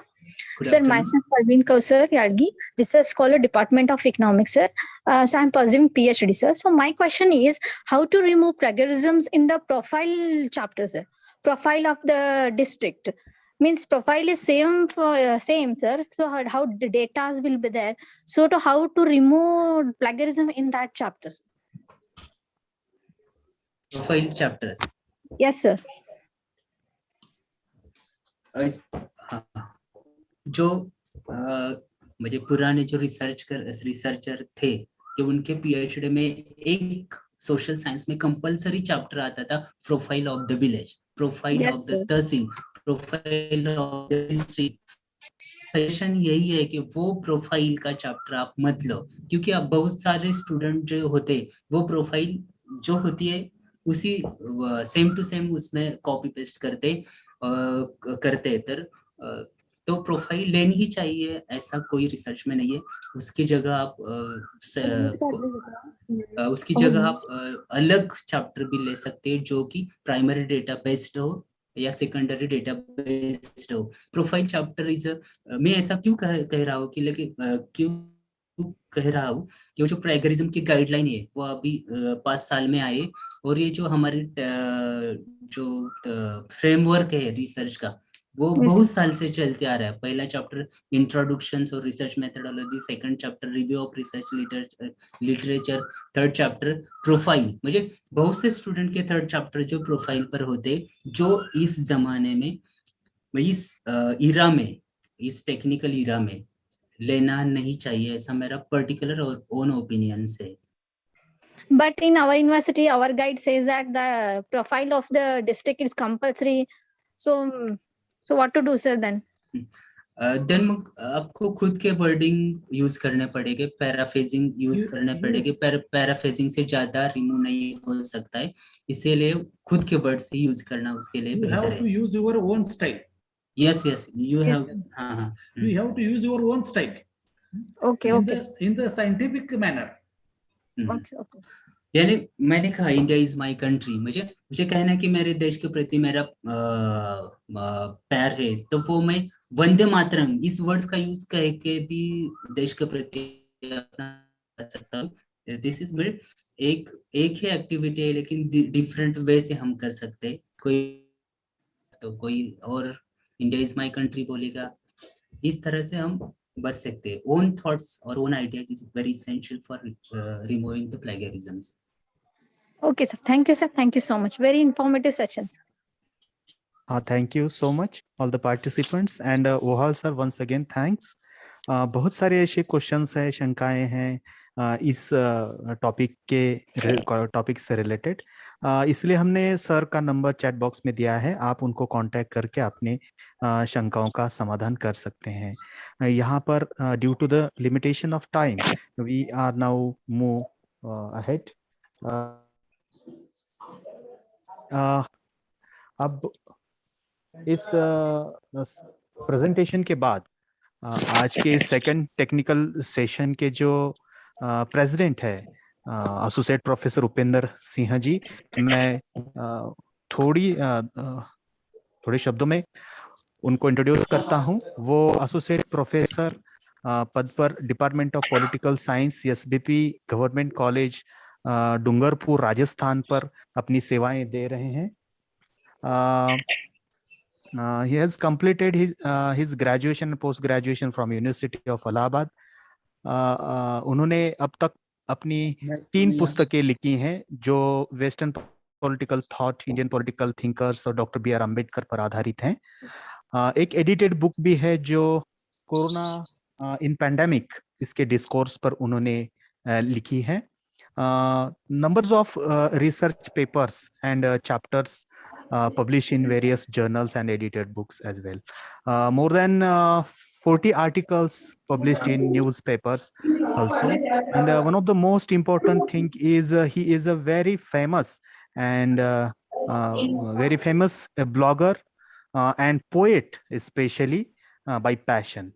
So, President of this technical session, Singh Sarji, welcome from my college and Department of Political Science, Shivaji University, Kolhapur.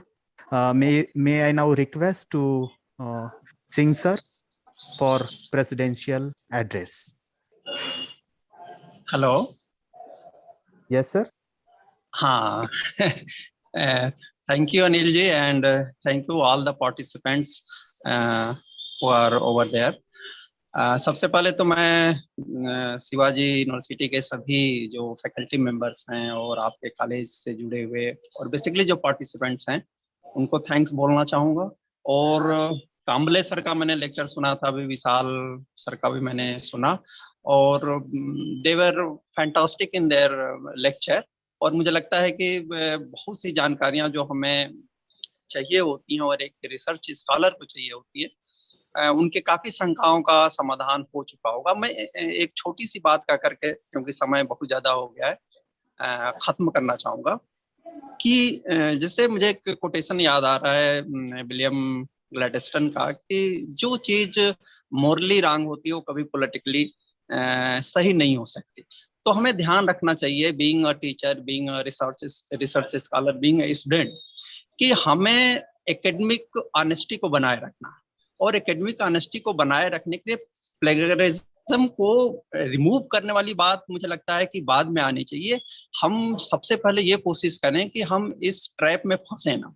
और इसका सीधा सीधा एक solution मैं जो समझता हूँ अनिल जी, वो यह है कि आप सपोज किसी टॉपिक पे आप रिसर्च करना चाहते हैं, मान लीजिए कि आप गांधीयन फिलॉसफी के किसी भी एंगल पे, एजुकेशन पे या किसी पे आप पेपर लिखना चाहते हैं, तो आप पहले ढेर सारे जो, क्योंकि बिना पढ़े तो हो नहीं सकता, तो you can collect a lot of articles and books। और पहली कोशिश ये करना चाहिए रिसर्च स्कॉलर को, वो सबको पढ़ करके उसको मक करे, उसको अपने दिमाग में, जहन में बैठा ले।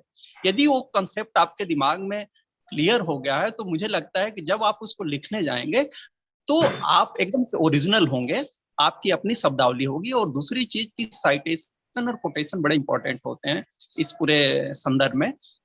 यदि आप कहीं कोट कर रहे हैं, कोट के पहले उस कोटेशन पर जाने से पहले आप अपनी वर्डिंग का यूज करके फिर उस कोटेशन को दीजिए, सिंगल या डबल इनवर्टेड कामा में उसका रेफरेंस दीजिए। मुझे लगता है कि ये इतने अलाउड है, और 20-25% प्लेगरिज्म तो होना ही होना है, आप कैसे भी लिख लें। यदि आप गांधी पर लिख रहे हैं तो गांधी का कोटेशन आपको देना है, किसी ने दूसरे ने रिसर्च किया है तो आपको देना है। लेकिन जो मैंने कहा कि सबसे बड़ी जरूरत होती है कि आप उस सब्जेक्ट को पहले पढ़ें, बेहतर तरीके से पढ़ें। और इसके लिए जरूरी है, जो कामले सर ने अपने प्रेजेंटेशन में कहा था, कि आप समय से पहले, आपको मालूम है कि 25 तारीख को हमको रिसर्च पेपर तैयार करना है, तो मैं कहूँगा कि आपको लगता है कि 15 दिन में लिख लेंगे, तो आप 1 महीने पहले से लिखना शुरू कीजिए। यदि आपके पास if you have ample time, तो मुझे लगता है कि आपको कहीं से सीधे जिसको हम डायरेक्ट प्लेगरिज्म कहते हैं उसको करने की जरूरत नहीं पड़ेगी, जहां आप डुप्लीकेसी करते हैं, कंटेंट पेस्ट करते हैं। तो ये चीजें और प्लस दूसरे जो इंस्ट्रूमेंट, जो साधन है प्लेगरिज्म को चेक करने के लिए, जो विशाल जी ने बताया, उसको आप यूज करें। लेकिन वो तो यही बात हुई ना कि हम अपनी चोरी छुपा रहे हैं। तो मैं ये कह रहा हूँ कि हम वहां जाए ही ना, हमें चेंज करना पड़े। तो इसका एक ही तरीका है कि आप उसको पढ़ें, और जहां आप जिसको ले रहे हैं उसको उसका रेफरेंस दें, उसका नाम दें, या कहें कि उनको इज्जत और प्रतिष्ठा दें। तो मुझे लगता है कि हम इस ट्रैप में फंसने से बच सकते हैं। पर्सनली मुझे बड़ी खुशी है। अनिल जी, आपको बहुत बहुत धन्यवाद, आपने मुझे आमंत्रित किया। और दोनों सेशन में कामले सर का, विष्णु सर का बहुत अच्छा था। And thank you all of you. Thank you. Thank you so much sir, आपने बहुत ही मीठी बात और बहुत ही इम्पोर्टेंट बात रखी। पूरे इस सेशन में जो सबसे महत्वपूर्ण बात है कि टू बी ऑनेस्ट, अगर हम ऑनेस्टी के साथ गए तो डेफिनेटली प्लेगरिज्म से हम बच सकते हैं, या फिर वहां तक पहुंचेंगे ही नहीं। Once again thanks sir for your presidential address. Thank you very much.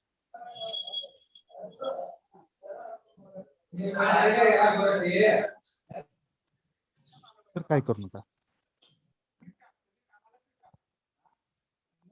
हो Kamble sir.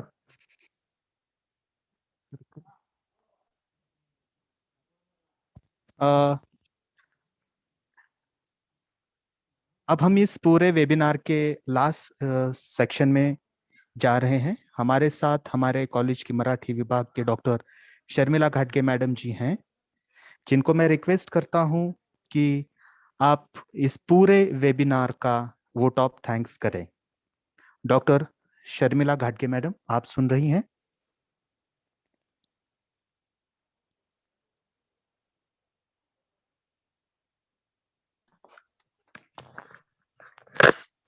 घाटगे madam, are you there? Hello hello hello, आवाज येतोय, बोला मॅडम. हाँ यस यस, ओंकार शिक्षण प्रसारक मंडळ, arts commerce and science college, Gadhinglaj, department of political science research committee and IQAC in collaboration with Department of Political Science, Shivaji University, Kolhapur, organize one-day national level webinar, SPSS Web 2 Tools and Plagiarism in Research.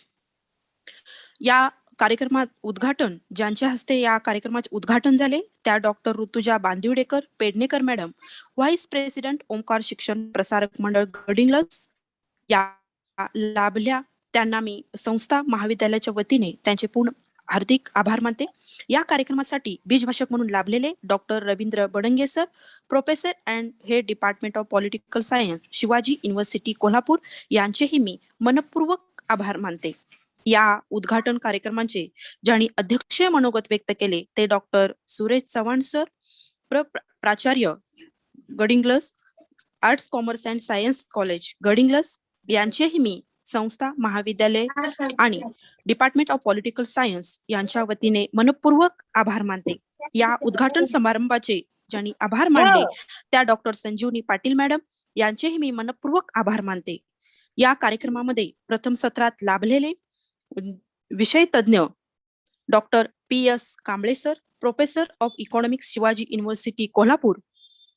प्लॅगरिझम in research या विषयावरती ज्यांनी सखोल मार्गदर्शन केले त्यांचे मी संस्था, महाविद्यालय आणि डिपार्टमेंट ऑफ पॉलिटिकल सायन्स यांच्या वतीने मनपूर्वक आभार मानते.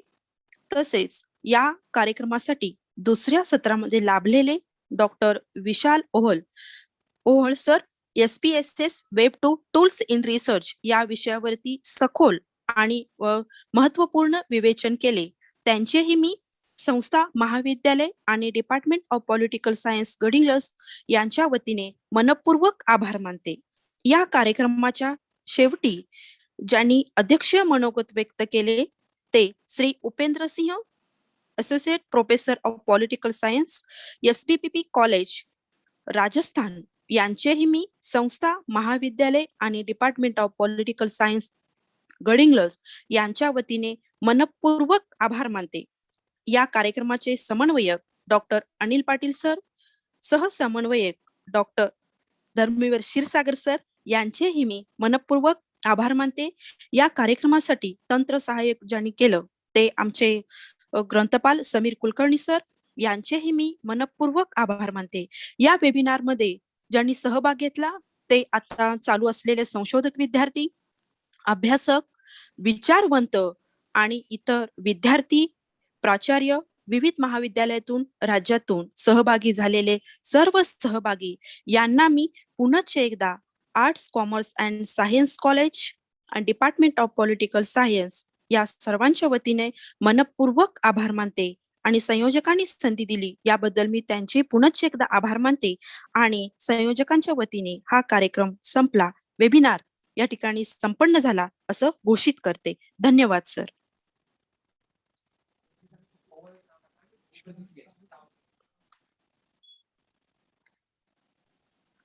Thank you so much.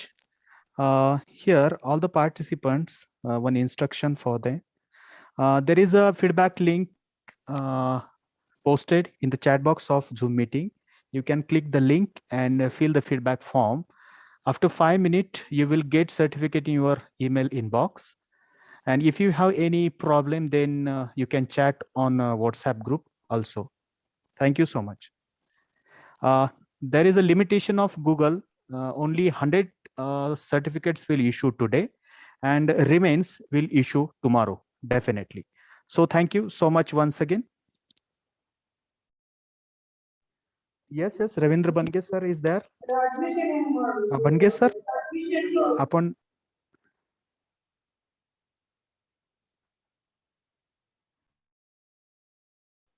आपण बोलणार आहात का सर काही?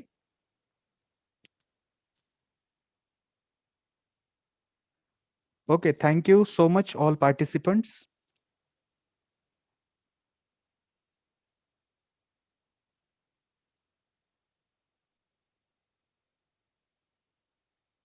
The webinar is comes to an end. Thank you so much.